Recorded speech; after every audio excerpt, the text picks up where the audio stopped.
Hi friends, welcome to RS education. Guys, మనం ఈ రోజు వచ్చేసరికి ఒక ఇంపార్టెంట్ టాపిక్ గురించి అండ్ ఇంపార్టెంట్ థింగ్ గురించి ఈ రోజు మనం డిస్కస్ చేయబోతున్నాం.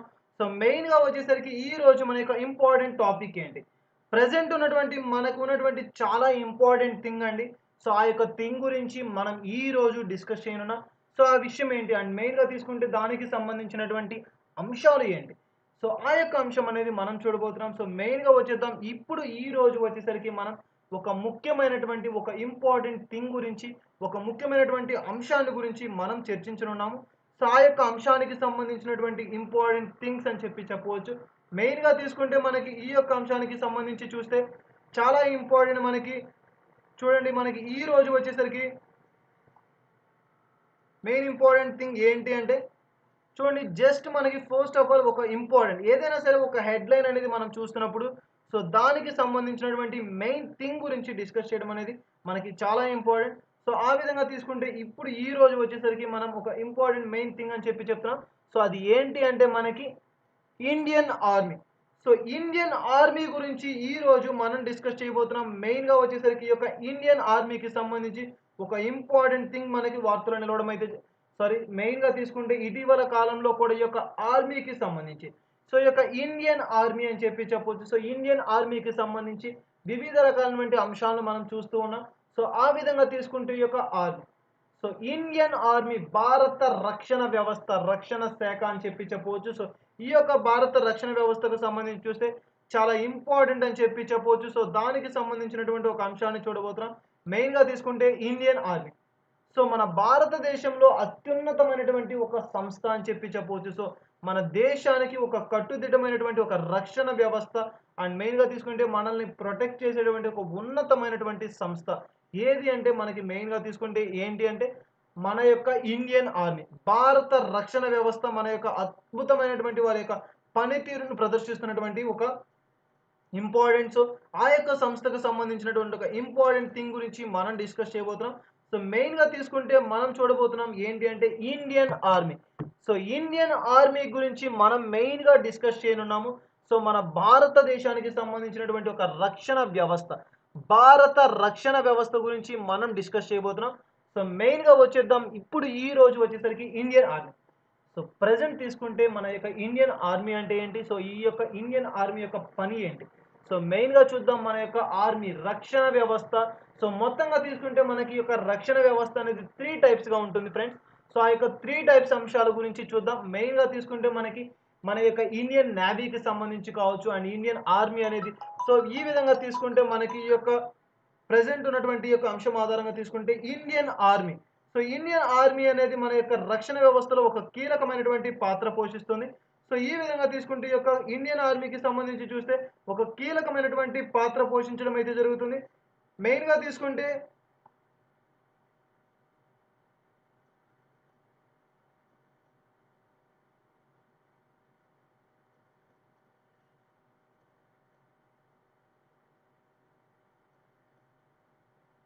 ఇండియన్ ఆర్మీకి సంబంధించి మొత్తంగా ఈ యొక్క రక్షణ వ్యవస్థ అనేది 3 టైప్స్గా ఉంది.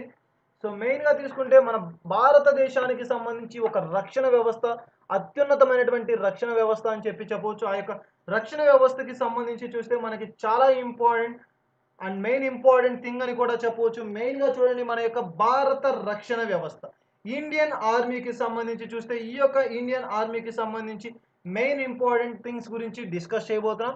So let start. మన యొక్క ఇండియన్ ఆర్మీ భారతదేశానికి ఒక అమూల్యమైనటువంటి సేవలను అందిస్తున్నటువంటి ఒక ఇంపార్టెంట్ థింగ్ గురించి డిస్కస్ చేయబోతున్నాం. సో మెయిన్గా తీసుకుంటే ఇండియన్ ఆర్మీ. సో ఈ యొక్క ఇండియన్ ఆర్మీకి సంబంధించి చూద్దాం మెయిన్ ఇంపార్టెంట్ థింగ్స్ ఏంటి. సో మన యొక్క భారతదేశానికి సంబంధించినటువంటి ఒక రక్షణ వ్యవస్థకు సంబంధించినటువంటి అంశాల గురించి మనం డిస్కస్ చేయబోతున్నాం. సో మెయిన్గా చూడండి, ఇండియన్ ఆర్మీ అనేది మనకి ఎప్పుడు ఇది ఒక ఎస్టాబ్లిష్మెంట్ అనేది చేయబడింది అంటే, సో మెయిన్గా చూద్దాం. Indian army founded at 1st April 1896లో మనకి ఏంటి 1895లో దీన్ని స్థాపించడం అయితే జరిగింది. అండ్ ఇండియన్ ఆర్మీ అనేది మనకి మెయిన్గా చూస్తే దీని యొక్క ప్రధాన కార్యాలయం, హెడ్ క్వార్టర్స్ ఎక్కడ ఉంది అంటే న్యూఢిల్లీ. అండ్ ఇండియన్ ఆర్మీ యొక్క మెయిన్ థింగ్, సో మోటో ఏంటి, సో ఈ యొక్క ఇండియన్ ఆర్మీ యొక్క మన భారత రక్షణ దళ వ్యవస్థ అని చెప్తా. సో ఈ యొక్క రక్షణ వ్యవస్థ యొక్క మోటో ఏంటి అంటే మనకి సర్వీస్ బిఫోర్ సెల్ఫ్. చాలా ఇంపార్టెంట్ మనకి ఈ యొక్క ఇండియన్ ఆర్మీ ఒక గొప్ప ఉన్నతమైనటువంటి వారు అని చెప్పి చెప్పవచ్చు. సో, మెయిన్‌గా తీసుకుంటే మన భారతదేశంలో అత్యున్నతమైనటువంటి సేవ. మెయిన్‌గా తీసుకుంటే మన యొక్క రక్షణ రంగం. మనం ప్రశాంతంగా మన యొక్క ప్రతి ఒక్కరు కూడా మనం ప్రశాంతంగా ఉన్నాము అంటే దానికి కారణం మన భారత రక్షణ వ్యవస్థ ఇండియన్ ఆర్మీ. సో, ఆ యొక్క ఇండియన్ ఆర్మీ వారు ఒక నూతనమైనటువంటి ఒక వివిధ రకమైనటువంటి కార్యక్రమాలు చేస్తూ మన రక్షణ రంగంలో ఎన్నో వినూత్నమైనటువంటి ఒక రక్షణ ప్రొటెక్షన్ అని చెప్పి చెప్పవచ్చు. సో, మన భారతదేశానికి ఒక కవచం అని చెప్పి చెప్పవచ్చు. సో, ఇతర దేశాలు ఎన్నో రకాలైనటువంటి దాడుల నుంచి, ఇతర దేశాల నుంచి మనకొస్తున్నటువంటి పెను ముప్పుల నుంచి కూడా మనల్ని కాపాడుతూ, మనల్ని మన యొక్క మొత్తం దేశాన్ని సంరక్షిస్తున్నటువంటి ఒక గొప్ప వ్యవస్థ ఇండియన్ ఆర్మీ. భారత రక్షణ వ్యవస్థ, భారత రక్షణ శాఖ అని చెప్పి చెప్పవచ్చు. సో, ఈ యొక్క ఇండియన్ ఆర్మీకి సంబంధించి చూస్తే మనకి ఈ యొక్క ఇండియన్ ఆర్మీ అనేది మనకి మెయిన్‌గా తీసుకుంటే ఇది మనకి గోల్డ్, రెడ్ అండ్ బ్లాక్ కలర్‌లో మనకి వీరి యొక్క ఉండడం అయితే జరుగుతుంది. అండ్ మెయిన్‌గా తీసుకుంటే ఈ యొక్క ఇండియన్ ఆర్మీకి సంబంధించి చాలా ఇంపార్టెంట్ థింగ్స్ అండి. మెయిన్‌గా చూడండి ఇండియన్ ఆర్మీ మనకి ఎప్పుడు స్థాపించబడింది అంటే చాలా ఇంపార్టెంట్ మనకి 1895 ఫస్ట్ మనకి ఏప్రిల్ 1న మనకి ఈ యొక్క ఇండియన్ ఆర్మీ అనేది ఏర్పడడం అయితే జరిగింది. సో, దీని యొక్క ప్రధాన కార్యాలయం న్యూఢిల్లీ అని చెప్పి చెప్పవచ్చు. సో, చాలా ఇంపార్టెంట్ మనకి ఈ యొక్క ఇండియన్ ఆర్మీకి సంబంధించి చూస్తే ఎన్నో నూతనమైనటువంటి కార్యాల ద్వారా మన భారతదేశానికి వినూత్నమైనటువంటి సేవలను అందిస్తూ వారి యొక్క శ్రమ, వారి యొక్క ప్రాణాలను సైతం లెక్క చేయకుండా భారతదేశం సో మన కొరకు మన యొక్క ప్రాణాల నిమిత్తం నిరంతరము కష్టపడుతున్నటువంటి ఒక గొప్ప మహోన్నతమైనటువంటి వ్యక్తులే మనకి ఈ యొక్క ఇండియన్ ఆర్మీకి సంబంధించిన వారు. సో, చాలా ఇంపార్టెంట్ మనకి ఈ యొక్క ఇండియన్ ఆర్మీకి సంబంధించి ఒక నూతనమైనటువంటి అంశం అని చెప్పి చెప్పవచ్చు. సో, ఈ విధంగా తీసుకుంటే ఈ యొక్క ఇండియన్ ఆర్మీకి సంబంధించి మెయిన్ ఇంపార్టెంట్ థింగ్స్ ఏంటి? సో, మెయిన్‌గా చూద్దాం. మెయిన్‌గా వచ్చేసరికి మనకి ఈ యొక్క ఇండియన్ భారత రక్షణ వ్యవస్థ. సో, భారత రక్షణ వ్యవస్థకు సంబంధించి ఒక ముఖ్యమైనటువంటి అంశాల గురించి అండ్ మెయిన్‌గా తీసుకుంటే మన యొక్క రక్షణ వ్యవస్థకు సంబంధించి దీన్ని స్థాపించినటువంటి వారు ఎవరు? సో, దీని యొక్క స్థాపకులు ఎవరు? అండ్ మెయిన్‌గా తీసుకుంటే దీన్ని స్థాపించినటువంటి మొట్టమొదటి వ్యక్తి ఎవరు? అండ్ వీరు యొక్క ముఖ్య ఉద్దేశ్యం ఏంటి? సో, ఈ యొక్క అన్ని అంశాల గురించి మనం చూడబోతున్నాం. సో, మెయిన్‌గా తీసుకుంటే మనకి మొట్టమొదటిగా వచ్చేసరికి ఈ యొక్క ఇండియన్ ఆర్మీకి సంబంధించి. సో, ఇండియన్ ఆర్మీ డే జనవరి 15న మనకి యొక్క భారత రక్షణ వ్యవస్థ దినోత్సవాన్ని జరుపుకోవడం అనేది జరుగుతుంది. చాలా ఇంపార్టెంట్ అండి మనకి. మన యొక్క దేశాన్ని సంరక్షించేవారు, మన దేశాన్ని కాపాడేటువంటి ఒక సంరక్షకులు మన యొక్క భారత కవచం అని చెప్పి చెప్పొచ్చు. సో, రక్షణ వ్యవస్థ. సో, ఈ యొక్క ఇండియన్ ఆర్మీకి సంబంధించి ఒక దినోత్సవాన్ని మనం జరుపుకోవడం అయితే జరుగుతుంది. సో, భారతదేశం గర్వించదగ్గ ఒక వ్యవస్థ ఏంటి అంటే మన ఇండియన్ ఆర్మీ, మన భారత సైనికులు. సో, మరి ప్రతి ఒక్క అంశం ముఖ్యంగా తీసుకుంటే వారు వచ్చేసరికి ప్రతి ఒక్క కండిషన్‌లో అనేకమైనటువంటి ప్రాంతాల్లో వారి యొక్క జీవితాలను సైతం కూడా త్యాగం చేసి, కుటుంబాలను సైతం కూడా త్యాగం చేసి మన భారతదేశానికి వినూత్నమైనటువంటి సేవలను స్వార్థమెరుగనటువంటి సేవ చేస్తున్నటువంటి ఒక మహోన్నతమైనటువంటి వ్యక్తులు మన భారత రక్షణ శాఖకు సంబంధించిన వారు అండ్ భారత సైనికులు. సో, ప్రతి ఒక్క అంశం కూడా మనకి చాలా ఇంపార్టెంట్. సో, ఈ యొక్క అంశానికి సంబంధించి చూస్తే ఇండియన్ ఆర్మీ. సో, మన భారత రక్షణ వ్యవస్థకు సంబంధించి ఒక దినోత్సవాన్ని కూడా సెలబ్రేట్ చేసుకోవడం అనేది జరుగుతుంది. సో, ఆ యొక్క దినోత్సవం అనేది ఎప్పుడు జరుపుకుంటాం? సో, భారత రక్షణ వ్యవస్థ దినోత్సవం అని చెప్పి చెప్పొచ్చు. సో, భారత రక్షణ వ్యవస్థ దినోత్సవం సో, మనకి వచ్చేసరికి 15th జాన్వరిన మనం జరుపుకోవడం. ప్రతి సంవత్సరము కూడా జాన్వరి 15న మనకి ఆర్మీ డేని సెలబ్రేట్ చేసుకోవడం అయితే జరుగుతుంది. సో, భారత రక్షణ వ్యవస్థ అని చెప్పి చెప్పవచ్చు. చాలా ఇంపార్టెంట్ మనకి మన యొక్క భారత సైనికులకు సంబంధించి. సో, మెయిన్‌గా తీసుకుంటే మన దేశానికి ఒక కట్టుదిట్టమైనటువంటి ఒక వ్యవస్థ అని చెప్పి చెప్పవచ్చు. సో, ప్రతి ఒక్కరం కూడా మనమనే వారం ప్రశాంతంగా మన జీవితాలను గడుపుతున్నాము అన్నా, మనమనే వారం ప్రశాంతంగా, సుఖంగా, సౌఖ్యంగా మనం జీవిస్తున్నామంటే, మన వెనక మన కోసం కష్టపడేటువంటి వారు ఉన్నారండి. మనల్ని సంరక్షించేటువంటి వారు ఒకరున్నారు. వారే మన భారత రక్షణ వ్యవస్థ ఆర్మీ. సో, ఇండియన్ ఆర్మీ అని చెప్పి చెప్పవచ్చు. సో, ఎన్నో పెనుమార్పులు ఇటీవల కాలంలో కూడా చూసాం.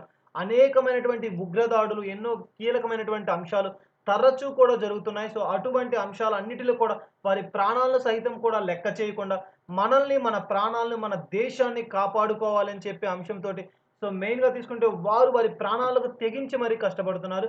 సో, అటువంటి ఒక గొప్ప సైనికులు మన భారత సైనికులు.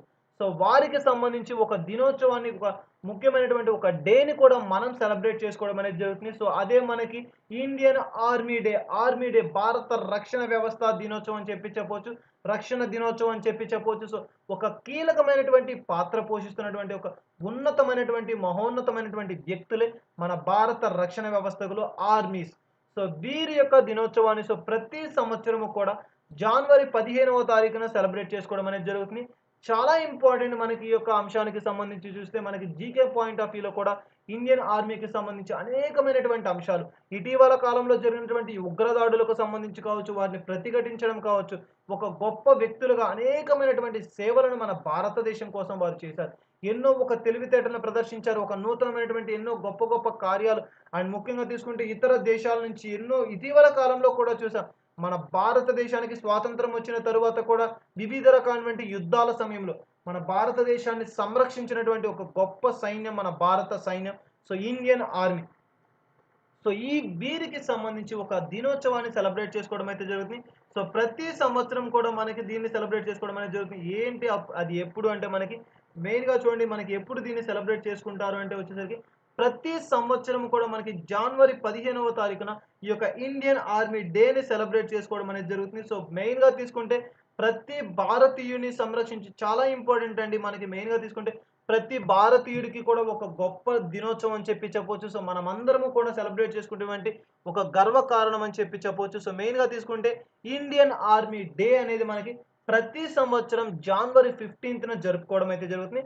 సో ఇది మనకి యొక్క ఇండియన్ ఆర్మీ డేకి సంబంధించి ఒక స్పెషల్ దినోత్సవంగా దీన్ని మనం జరుపుకుంటాం. మెయిన్‌గా తీసుకుంటే ఈ యొక్క ఇండియన్ ఆర్మీకి సంబంధించి చూస్తే మరొక ఇంపార్టెంట్ థింగ్ కూడా చూడవచ్చు. ఏంటి మనకి మెయిన్‌గా తీసుకుంటే అంటే చాలా ఇంపార్టెంట్ మనకి ఈ యొక్క దినోత్సవానికి సంబంధించి ఇండియన్ ఆర్మీకి సంబంధించినటువంటి కమాండర్స్ అంటే చీఫ్ గురించి కూడా మనం డిస్కస్ చేయబోతున్నాం.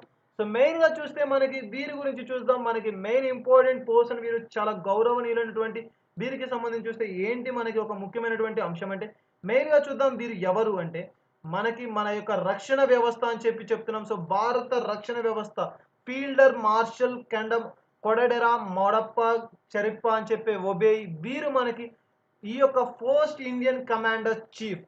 చాలా ఇంపార్టెంట్ మన యొక్క భారత రక్షణ వ్యవస్థ చీఫ్‌గా మొట్టమొదటిగా పదవిని చేపట్టినటువంటి వ్యక్తి, ఒక వినూత్నమైనటువంటి వ్యక్తి, ఫస్ట్ చైర్ పర్సన్ అని చెప్పి సో ఫస్ట్ చీఫ్‌గా కమాండర్ చీఫ్‌గా విధులు నిర్వహించినటువంటి వ్యక్తి ఎవరు అంటే మనకి చాలా ఇంపార్టెంట్ మనకి కేఎం కెరియప్ప అని చెప్పి చెప్పొచ్చు. సో వీరు మనకి మొట్టమొదటి ఆర్మీ చీఫ్‌గా విధులు నిర్వహించి ఎన్నో వినూత్నమైనటువంటి సేవలను అందించినటువంటి ఒక మహోన్నతమైనటువంటి వ్యక్తిగా వీరు పేరు ప్రఖ్యాతులు పొందారు. సో మెయిన్‌గా తీసుకుంటే వీరు వచ్చేసరికి మనకి జనవరి 28, 1899లో వీరు జన్మించడం అయితే జరిగింది.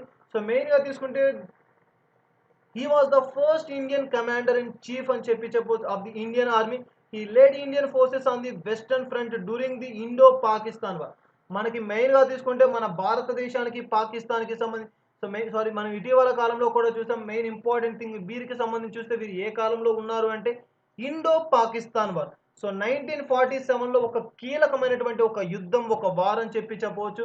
ఆ యొక్క సమయంలో ఒక చీఫ్‌గా విధులు నిర్వహించినటువంటి వ్యక్తి ఆ పర్సన్ మనకి వీరుగా చెప్పుకోవచ్చు. సో మొట్టమొదటి భారత ఆర్మీకి కమాండర్ ఇన్ చీఫ్‌గా విధులు నిర్వహించినటువంటి పర్సన్ చాలా ఇంపార్టెంట్ వీరు.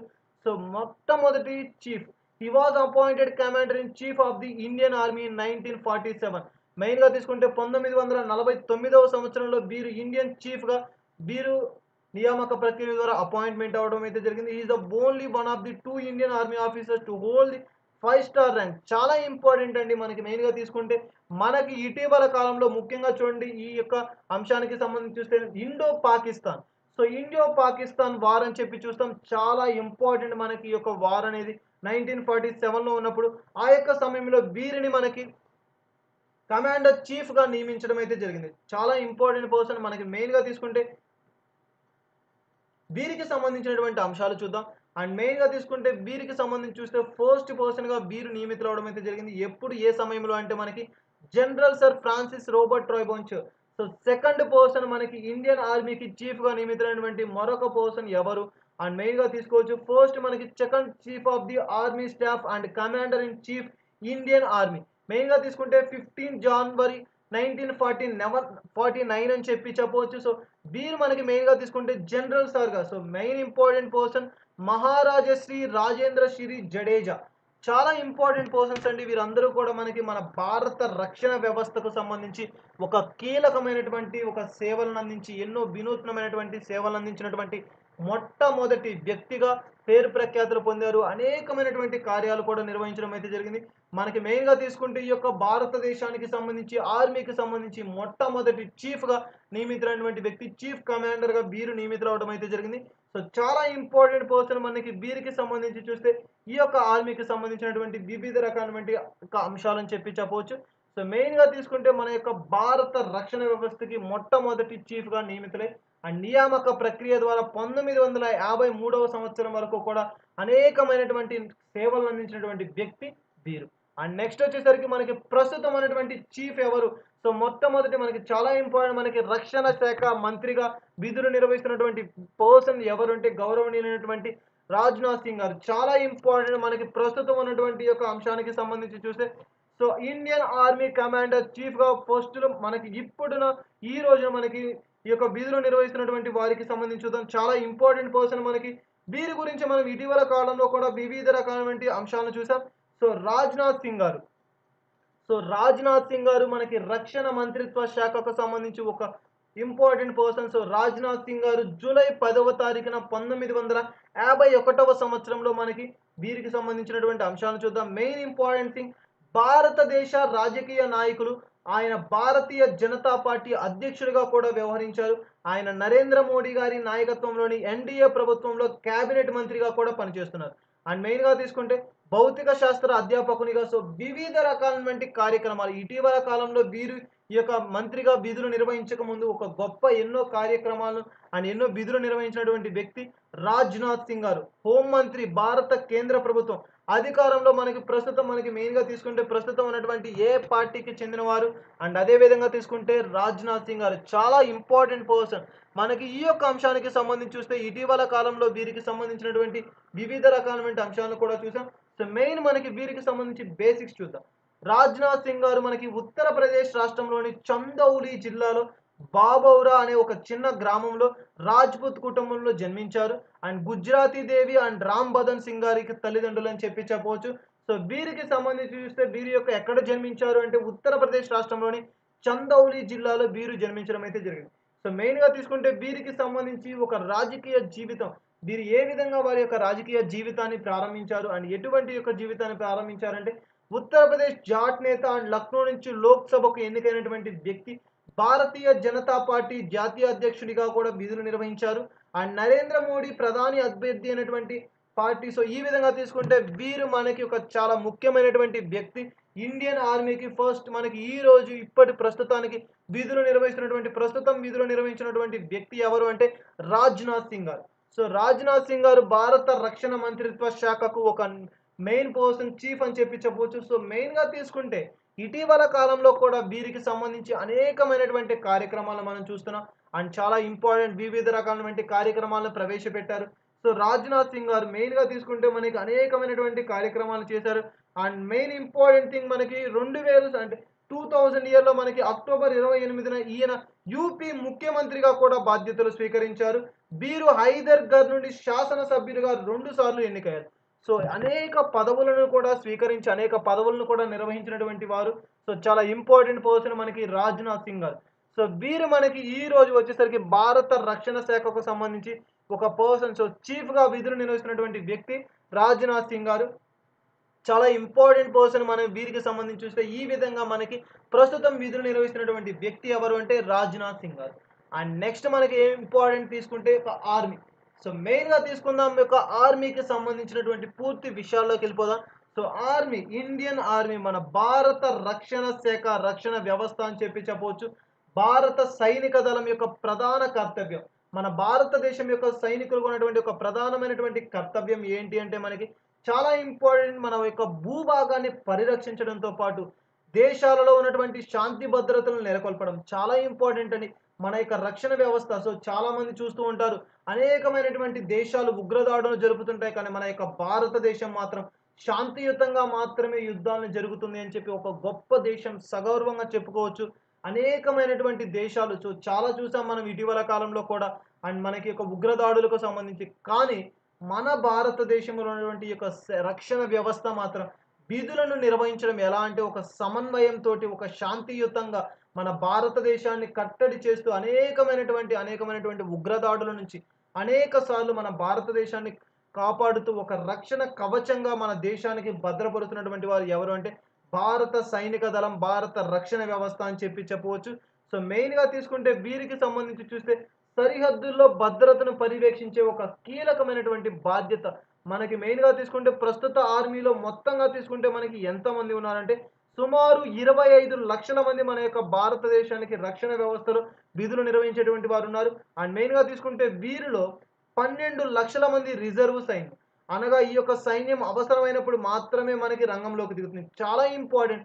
బ్యాకప్ అని కూడా చెప్పవచ్చు. మెయిన్ ఇంపార్టెంట్ థింగ్ ఏంటంటే మన యొక్క భారతదేశంలో మొత్తం వచ్చేసరికి 25 లక్షల మంది యొక్క సైన్యం అనేవి ఉన్నారు. సో అత్యంత శక్తివంతమైనటువంటి సైన్యం అని చెప్పవచ్చు. సో వీరిలో మనకి 12 లక్షల మంది రిజర్వ్ సైన్యం అని చెప్పవచ్చు. సో రిజర్వ్ సైన్యం అంటే మనకి ముఖ్యమైనటువంటి అంశం ఏంటి అంటే ఈ యొక్క రిజర్వ్ సైన్యం అంటున్నాం. ఏంటి ఈ యొక్క రిజర్వ్ సైన్యం అంటే మనకి మెయిన్‌గా తీసుకుంటే ఏదైనా అంటే ఒక ప్రమాదం ఒక శాతం ఏదైనా సరే ఒకటి జరిగినా, లేదు అంటే ఏదైనా అత్యంత అవసరమైనటువంటి సైన్యం అనేది మనకి అధికమైనటువంటి శాతంలో అవసరం. సో అటువంటి క్లిష్ట పరిస్థితుల్లో మాత్రమే రంగంలోకి దిగేవారినే వీరు చాలా ఇంపార్టెంట్ పర్సన్ మనకి రిజర్వ్ సైన్యం అని చెప్పి అంటాం. సో ఈ విధంగా మనకి వీరు ఉండడం అయితే జరుగుతుంది.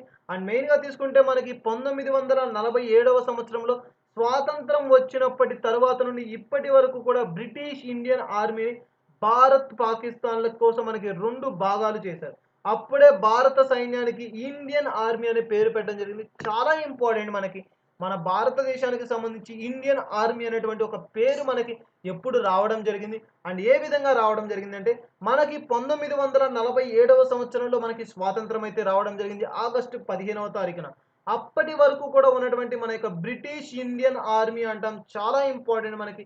బిఫోర్ ఇండియన్ ఆర్మీకి ముందు ఉన్నటువంటి ఈ యొక్క ఆర్మీ నేమ్ ఏంటి అంటే బ్రిటిష్ ఇండియన్ ఆర్మీ అని చెప్పి చెప్తాం. సో ఈ యొక్క బ్రిటిష్ ఇండియన్ ఆర్మీని భారత్, పాకిస్తాన్‌ల కోసం 2 భాగాలు చేశారు. అప్పుడే మన భారత సైన్యానికి ఇండియన్ ఆర్మీ అనే పేరు పెట్టడం అయితే జరిగింది. సో చాలా ఇంపార్టెంట్ మన భారతదేశానికి. సో మెయిన్‌గా తీసుకుంటే ఇటీవల కాలంలో బిఫోర్ మనకున్నటువంటి యొక్క నేమ్ ఏంటి అంటే ఇండియన్ ఆర్మీకి ఉన్నటువంటి నేమ్ ఏంటి అంటే మనకి బ్రిటిష్ ఇండియన్ ఆర్మీ. సో ఎప్పుడైతే మన భారతదేశం స్వాతంత్రం పొంది ఈ యొక్క బ్రిటిష్ వారి నుంచి మన భారతదేశంలో అనేకమైనటువంటి వారు ఒక మహోన్నతమైనటువంటి వ్యక్తులు గాంధీ గారు అండ్ వివిధ రకాలైనటువంటి ఒక గొప్ప వ్యక్తులు ఎంతోమంది వారందరి సేవల వలన వారి యొక్క త్యాగాల ఫలితంగా మనం మన యొక్క స్వాతంత్రాన్ని 1947వ సంవత్సరం ఆగస్టు 15వ తారీఖున మన భారతదేశాన్ని స్వతంత్ర భారతదేశంగా ప్రకటించుకోవడం అయితే జరిగింది. సో వారందరి త్యాగ ఫలితమే మన భారతదేశం. మనమందరం కూడా స్వతంత్రంగా ఉన్నాము అంటే ఈ స్వతంత్ర భారతదేశానికి కారణం ఎందరో ఒక గొప్ప గొప్ప వ్యక్తులు వారి యొక్క జీవితాలను సైతం త్యాగం చేసి ఈ యొక్క భారతదేశ స్వాతంత్రం కోసం అనేకమైనటువంటి చిత్రహింసలు భరించారు. అండ్ అదేవిధంగా ఎందరో జైలుకు వెళ్లారు, మరణించారు.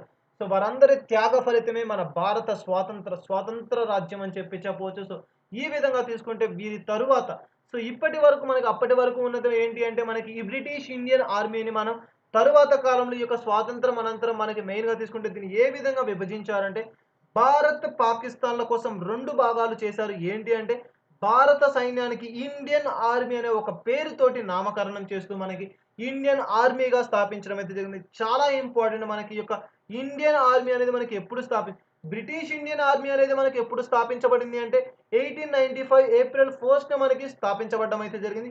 సో ప్రస్తుతం మనకి ఈ యొక్క భారత ఆర్మీ సో ఇండియన్ ఆర్మీ మన యొక్క స్వాతంత్రం తరువాత ఎప్పుడు ఏర్పరచబడింది అంటే ఆఫ్టర్ ఇండిపెండెన్స్ అని చెప్పవచ్చు. సో చాలా ఇంపార్టెంట్ మన భారతదేశానికి సంబంధించి ఒక నూతనమైనటువంటి అంశాలు అని చెప్పవచ్చు. సో అనేక విధాలుగా సో ఎందరో మహానుభావుల యొక్క త్యాగ ఫలితం అని చెప్పవచ్చు. సో తీసుకుంటే మనకి ఈ విధంగా ఈ యొక్క అంశం అనేది చాలా ఇంపార్టెంట్. సో ఇది మనకి ఈ యొక్క ఇండియన్ ఆర్మీకి సంబంధించినటువంటి ఒక బేసిక్ ఇంపార్టెంట్ థింగ్స్ అని చెప్తాం. మెయిన్‌గా తీసుకుంటే ఈ ఇటీవల కాలంలో కూడా మనం ఈ యొక్క ఇండియన్ ఆర్మీకి సంబంధించి చూస్తూ వచ్చాం. సో వారి యొక్క ఇంపార్టెన్స్ అనేది మనకి ఈ విధంగా ఉండడం అయితే జరుగుతుంది. సో చాలా ఇంపార్టెంట్ మనకి వీరికి సంబంధించి చూస్తే మనకి ఈ యొక్క ఇండియన్ ఆర్మీ. సో ఈ యొక్క ఇండియన్ ఆర్మీకి సంబంధించి ఒక ముఖ్యమైనటువంటి మరొక అంశం గురించి కూడా చూద్దాం. అది ఏంటి అంటే మన భారత రక్షణ వ్యవస్థలో ఒక వినూత్నమైనటువంటి సేవలను అందిస్తున్నటువంటి ఒక వ్యక్తులు మనకి వీరు అని చెప్పవచ్చు. సో మెయిన్‌గా తీసుకుంటే స్వాతంత్రం వచ్చిన తరువాత స్వతంత్ర రాజ్యమైనటువంటి కాశ్మీర్‌ని పాలిస్తున్నటువంటి మనకి మహారాజా ఇటా అని చెప్పే భారతదేశంలో లేదా అటు పాకిస్తాన్‌లో విలీనాలను కూడా అంగీకరించలేదు. సో, చాలా ఇంపార్టెంట్ మనకి కొద్ది రోజులకే మనకి పాకిస్తాన్ చొరబాటుదారులు కూడా కాశ్మీర్ నుండి ఊళ్ళను ఆక్రమించుకోసాగింది. సో, ఈ విధంగా తీసుకుంటే మరికొద్ది రోజులు తన సైన్యాన్ని పంపి కాశ్మీర్‌ను ఆక్రమించుకోవడానికి ప్రయత్నిస్తున్నప్పుడు మహారాజా భారత ప్రభుత్వాన్ని శరణు కోరి భారతదేశంలో కాశ్మీర్‌ని విలీనం చేయడానికి అంగీకరించి ఒప్పందం చేశారు. సో, చాలా ఇంపార్టెంట్ మన భారతదేశం ఒక వినూత్నమైనటువంటి దేశం. ఎన్నో దేశాలకు సహాయకంగా అండ్ అదే విధంగా తీసుకుంటే ఒక ఆశగా నిలబడుతున్నటువంటి దేశం. ఇటీవల కాలంలో కూడా చూసాం అనేకమైనటువంటి అంశాలు. ఈ యొక్క కరోనా బారికి సంబంధించి చూస్తే అనేకమైనటువంటి దేశాలకు కూడా ఒక ఆసరాగా నిలిచింది. సో, చాలా ఇంపార్టెంట్ మనకి ఈ యొక్క అంశాలకి సంబంధించి చూస్తే ఈ విధంగా భారత రక్షణ వ్యవస్థ. సో, మన భారత రక్షణ వ్యవస్థ అనేది ఒక కీలకమైనటువంటి పాత్ర పోషిస్తుంది. సో, చాలా ఇంపార్టెంట్ మన యొక్క రక్షణ వ్యవస్థకు సంబంధించినటువంటి ఒక కీలకమైనటువంటి అంశాలు. సో, మెయిన్‌గా తీసుకుంటే మనకి ఫస్ట్ వచ్చేసరికి ఈ యొక్క రక్షణ వ్యవస్థ. సో, భారత రక్షణ వ్యవస్థ అని చెప్పి చెప్పవచ్చు. సో, ఈ యొక్క భారత రక్షణ వ్యవస్థలో ఒకటైనటువంటి భారత సైనిక దళం. సో, మెయిన్‌గా చాలా ఇంపార్టెంట్ అండి మనకి ఈ యొక్క భారత రక్షణ వ్యవస్థని మనం 3 టైప్స్‌గా చెప్పుకుంటాం. ఇండియన్ నేవీ కూడా మన యొక్క సముద్రాలకు సంబంధించి ఇటీవల కాలంలో చూసాం. ఈ యొక్క సముద్రాల్లో కూడా మన యొక్క అనేకమైనటువంటి సైన్యం చుట్టుపక్కల నుంచి వస్తున్నటువంటి దేశాల నుంచి వివిధ రకాలైనటువంటి ఉగ్ర దాడుల నుంచి మనల్ని ప్రొటెక్ట్ చేస్తూ అనేకమైనటువంటి విధాలుగా వారు మనల్ని సంరక్షిస్తూ ఉన్నారు. సో, ఆ విధంగా తీసుకుంటే ఈ యొక్క వీటికి సంబంధించి చూస్తే ఇందులో మనకి 3 టైప్స్ అనేది ఉండడం జరుగుతుంది. సో, ఆ యొక్క 3 టైప్స్ ఏంటి అంటే మన భారత సైనిక దళం అండ్ సముద్రానికి సంబంధించి అండ్ అదే విధంగా తీసుకుంటే ఈ యొక్క నేవీస్‌కి సంబంధించి కావచ్చు అండ్ మెయిన్‌గా ఏరోస్పేస్. సో, ఈ విధంగా 3 రకాలుగా ఉన్నటువంటి యొక్క సైన్యంలో మన భారత సైనిక దళం, ఇండియన్ ఆర్మీ అని చెప్పి చెప్పవచ్చు. సో, మెయిన్‌గా తీసుకుంటే ఇప్పుడే చెప్పుకున్నాం వీరి యొక్క ప్రధానమైనటువంటి కర్తవ్యం ఏంటి అంటే భూభాగాన్ని పరిరక్షించడంతో పాటు దేశంలో శాంతి భద్రతలను కాపాడుతూ సరిహద్దుల భద్రతను పర్యవేక్షించడం. ప్రస్తుతం మనకి చాలా ఇంపార్టెంట్ అండి. మనకి ఈ యొక్క ఇంపార్టెంట్ థింగ్స్‌కి సంబంధించి రిజర్వ్ సైన్యం అని చెప్పి కూడా చూడడం అయితే జరిగింది. సో, మనకి మెయిన్‌గా తీసుకుంటే స్వచ్ఛందంగా ఆసక్తి కలిగినటువంటి వారు ఎవరైనా సరే ఆర్మీలో చేరవచ్చు. సో, ఎవరైనా సరే దేశ గౌరవాన్ని దేశ ప్రతిష్టకు సంబంధించి దేశ రక్షణ వ్యవస్థలో మేముంటాము అని చెప్పి ఒక ఆశ ఎవరైతే ఉన్నారో మెయిన్‌గా తీసుకుంటే కొన్ని దేశాల్లో ఉన్న ప్రతి యువకుడు కూడా తప్పనిసరిగా ఆర్మీలో పనిచేయాలన్న నియామకం ఉంది. కానీ మన భారతదేశంలో మాత్రం లేదు. సో, స్వచ్ఛందంగా, స్వతంత్రంగా ఎవరికి వారుగా మన భారతదేశానికి సంబంధించి చూస్తే మన రాజ్యాంగం ఒక ఉన్నతమైనటువంటి రాజ్యాంగం అండి. ఏంటి అంటే మన రాజ్యాంగంలో ఉన్నటువంటి గొప్పతనం ఏంటి అంటే ప్రతి ఒక్కరికి కూడా ఒక స్వేచ్ఛాపరమైనటువంటి జీవితం ఉంటుంది. ఎవరు ఎలా జీవించాలన్నా, ఏ విధంగా జీవించాలన్నా వారి యొక్క విధులకు తగ్గట్టుగా అంటే వారికి వారుగా వారు స్వతంత్రంగా జీవించవచ్చు. ఎటువంటి నియమ నిబంధనలు లేవు. ఏ విధమైనటువంటి నియమాలు లేవు. కేవలం ఎవరికి సొంతం. సో, ఎవరి మనస్సాక్షికి నచ్చినట్టుగా స్వతంత్రంగా మనం జీవించడం అనేది జరుగుతుంది. సో, వారికి సంబంధించి వివిధ రకాలైనటువంటి హక్కులను కూడా మన రాజ్యాంగం ఇవ్వడం అయితే జరుగుతుంది. స్వేచ్ఛా హక్కు, ఎక్కడైనా జీవించేటువంటి హక్కు అండ్ అదే విధంగా వాక్ స్వాతంత్రపు హక్కు, మత పీడనపు హక్కు అండ్ పీడనాన్ని నిరోధించే హక్కు, మత స్వాతంత్రపు హక్కు. ఈ విధంగా అనేక రకాలమైనటువంటి హక్కులను మన భారతదేశ రాజ్యాంగం, మన అమూల్యమైనటువంటి ఒక భారత రాజ్యాంగం మనకి ప్రొవైడ్ చేయడం అనేది జరిగింది. సో, ఆ విధంగా తీసుకుంటే ఈ యొక్క ఇండియన్ ఆర్మీకి సంబంధించి కూడా స్వచ్ఛందంగా ఎవరైనా సరే భారత రక్షణ వ్యవస్థలో చేరవచ్చు. అండ్ ఎవరి అయినా సరే స్వచ్ఛందంగా హృదయపూర్వకంగా అంటే ఆసక్తి కలిగిన వారు ఎవరైతే ఉంటారో వారందరూ కూడా ఆర్మీలో చేరవచ్చు అని చెప్పి మనకి మెయిన్‌గా తీసుకుంటే ఐక్యరాజ్య సమితి చేపట్టినటువంటి ఎన్నో కార్యకలాపాల్లో ముఖ్యంగా శాంతి పరిరక్షణలో భారత సైనిక దళం పాలుపంచుకుంది. చాలా ఇంపార్టెంట్ మనకి మెయిన్‌గా తీసుకుంటే భారత సైనిక దళం, మన భారత రక్షణ వ్యవస్థ అని చెప్పి చెప్పవచ్చు.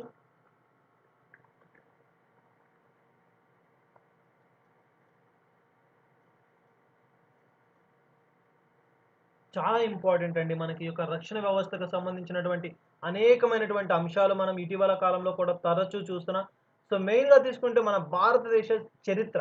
ఏ విధంగా మన భారతదేశానికి ఈ యొక్క ఆర్మీ చరిత్ర ఈ యొక్క మెయిన్‌గా తీసుకుంటే ఈ యొక్క మెయిన్ ఇంపార్టెంట్ థింగ్స్ గురించి డిస్కస్ చేద్దాం. సో, 1947వ సంవత్సరంలో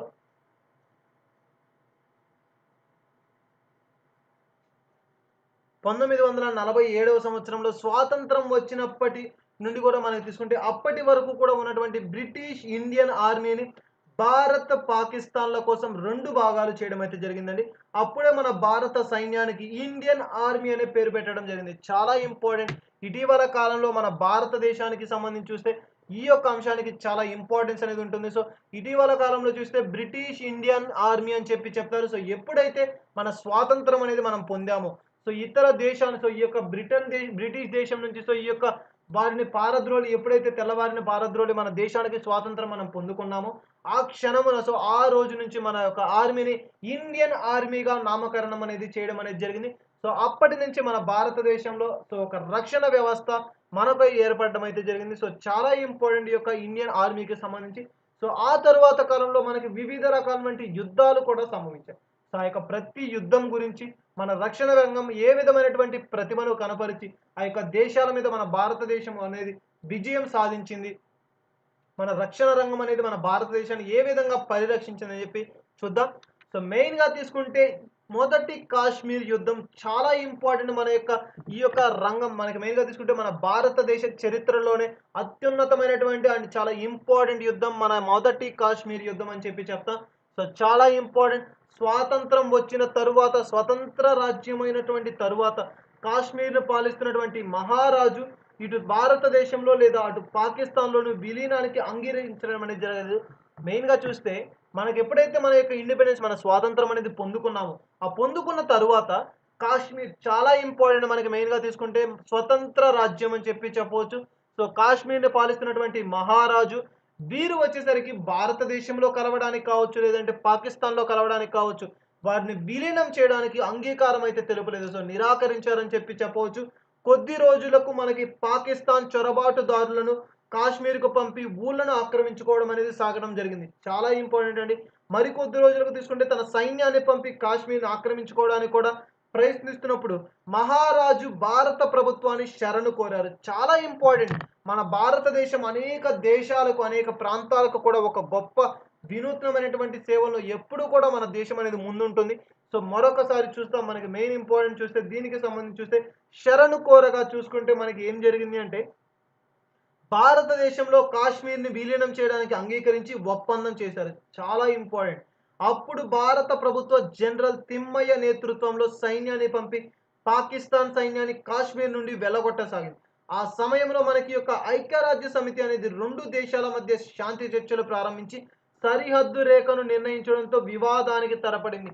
మొట్టమొదటి కాశ్మీర్ యుద్ధం మన దేశ చరిత్రలో, భారతదేశ చరిత్రలో ఈ యొక్క కాశ్మీర్ యుద్ధం అనేది ఒక చెరగని ముద్ర వేసిందని చెప్పి చెప్పవచ్చు. సో కాశ్మీర్ యుద్ధం. సో మనకి మెయిన్‌గా తీసుకుంటే మన రక్షణ వ్యవస్థకు సంబంధించి మొట్టమొదటి యుద్ధం అని చెప్పి చెప్పవచ్చు. సో ఆ కాలంలో ఎప్పుడైతే మన భారతదేశం స్వతంత్రం పొందిందో, స్వతంత్ర భారతదేశంలో జరిగినటువంటి మొట్టమొదటి యుద్ధం కాశ్మీర్ యుద్ధం అని చెప్పి, సో చాలా ఇంపార్టెంట్ బిట్స్ అనేది కూడా మనకి ఈ యొక్క చరిత్రకు సంబంధించి వస్తాయండి. అండ్ కాంపిటేటివ్ పోటీ పరీక్షలకు ప్రిపేర్ అవుతున్నటువంటి అభ్యర్థులు ముఖ్యంగా కూడా గమనించండి. మొదటి కాశ్మీర్ యుద్ధం. సో మొట్టమొదటి స్వాతంత్రం వచ్చిన తర్వాత, స్వాతంత్రం అనంతరం మనకి ఏర్పాటు చేయబడినటువంటి అండ్ మెయిన్‌గా తీసుకుంటే సంభవించినటువంటి మొట్టమొదటి యుద్ధం ఏది అంటే మొదటి కాశ్మీర్ యుద్ధం అని చెప్పి చెప్పవచ్చు. స్వాతంత్రం వచ్చిన తర్వాత స్వతంత్ర రాజ్యమైనటువంటి కాశ్మీర్‌ని పరిపాలిస్తున్నటువంటి వారు అటువైపు మన పాకిస్తాన్ దేశంలో కావచ్చు, మన భారతదేశంలో కావచ్చు, ఈ 2 దేశాల్లో కూడా ఆ యొక్క దేశాన్ని విలీనం చేయడం కుదరదు.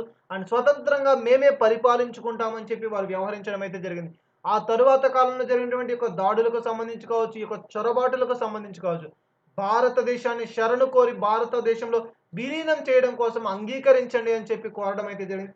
సో ఆ కాలంలో మనకి ఎవరు చాలా ఇంపార్టెంట్, మనకి అప్పటి కాలంలో ఉన్నటువంటి ఎవరి నేతృత్వంలో యొక్క భారత ప్రభుత్వం ఉంది అంటే జనరల్ తిమ్మయ్య. చాలా ఇంపార్టెంట్ పర్సన్. మనకి మొదటి కాశ్మీర్ యుద్ధంలో ఉన్నటువంటి చీఫ్ ఎవరు? సో భారత జనరల్ ఎవరు అంటే తిమ్మయ్య అని చెప్పి చెప్పొచ్చు. సో జనరల్ తిమ్మయ్య గారి నేతృత్వంలో, అప్పుడు భారత ప్రభుత్వం ఉన్నటువంటి జనరల్ తిమ్మయ్య గారి నేతృత్వంలో సైన్యాన్ని పంపి పాకిస్తాన్ సైన్యాన్ని కాశ్మీర్ నుంచి వారి దేశానికి వెళ్ళగొట్టడం అయితే జరిగింది. సో మన దేశంలో ఆ యొక్క టైంలో, ఆ సమయంలో విలీనం చేయడం అయితే జరిగింది. సో చాలా ఇంపార్టెంట్. సో ఆ యొక్క కాలంలో వచ్చేసరికి 2 దేశాల మధ్య అనేకమైనటువంటి వివాదాస్పదమైనటువంటి అంశాలు చోటు చేసుకున్నాయి. కానీ అప్పుడు మనకి ఐక్యరాజ్య సమితి యుఎన్ఓ, యునైటెడ్ నేషన్స్ ఆర్గనైజేషన్ చాలా ఇంపార్టెంట్. మనకి యొక్క మెయిన్‌గా తీసుకుంటే ఈ యొక్క ఆర్గనైజేషన్ యుఎన్ఓ ఎందుకంటే శాంతి ఒప్పందం అని చెప్పి చెప్పవచ్చు. దేశంలో శాంతి భద్రతలను లోపించకుండా, దేశంలో మన అన్ని చోట్ల ప్రపంచంలో శాంతి భద్రతలకు ఎక్కడైనా సరే లోటు కలిగితే ఈ యొక్క అంశం అనేది రావడం జరుగుతుంది. యుఎన్ఓ, యునైటెడ్ నేషన్స్ ఆర్గనైజేషన్ చాలా ఇంపార్టెంట్ మనకి ఈ యొక్క యుఎన్ఓకి సంబంధించి ఇటీవల కాలంలో కూడా ఎక్కువ శాతం మనం చూస్తున్నటువంటి అంశం ఈ యొక్క యుఎన్ఓ అండి. చాలా ఇంపార్టెంట్ మనకి ఈ యొక్క ఐక్యరాజ్య సమితి.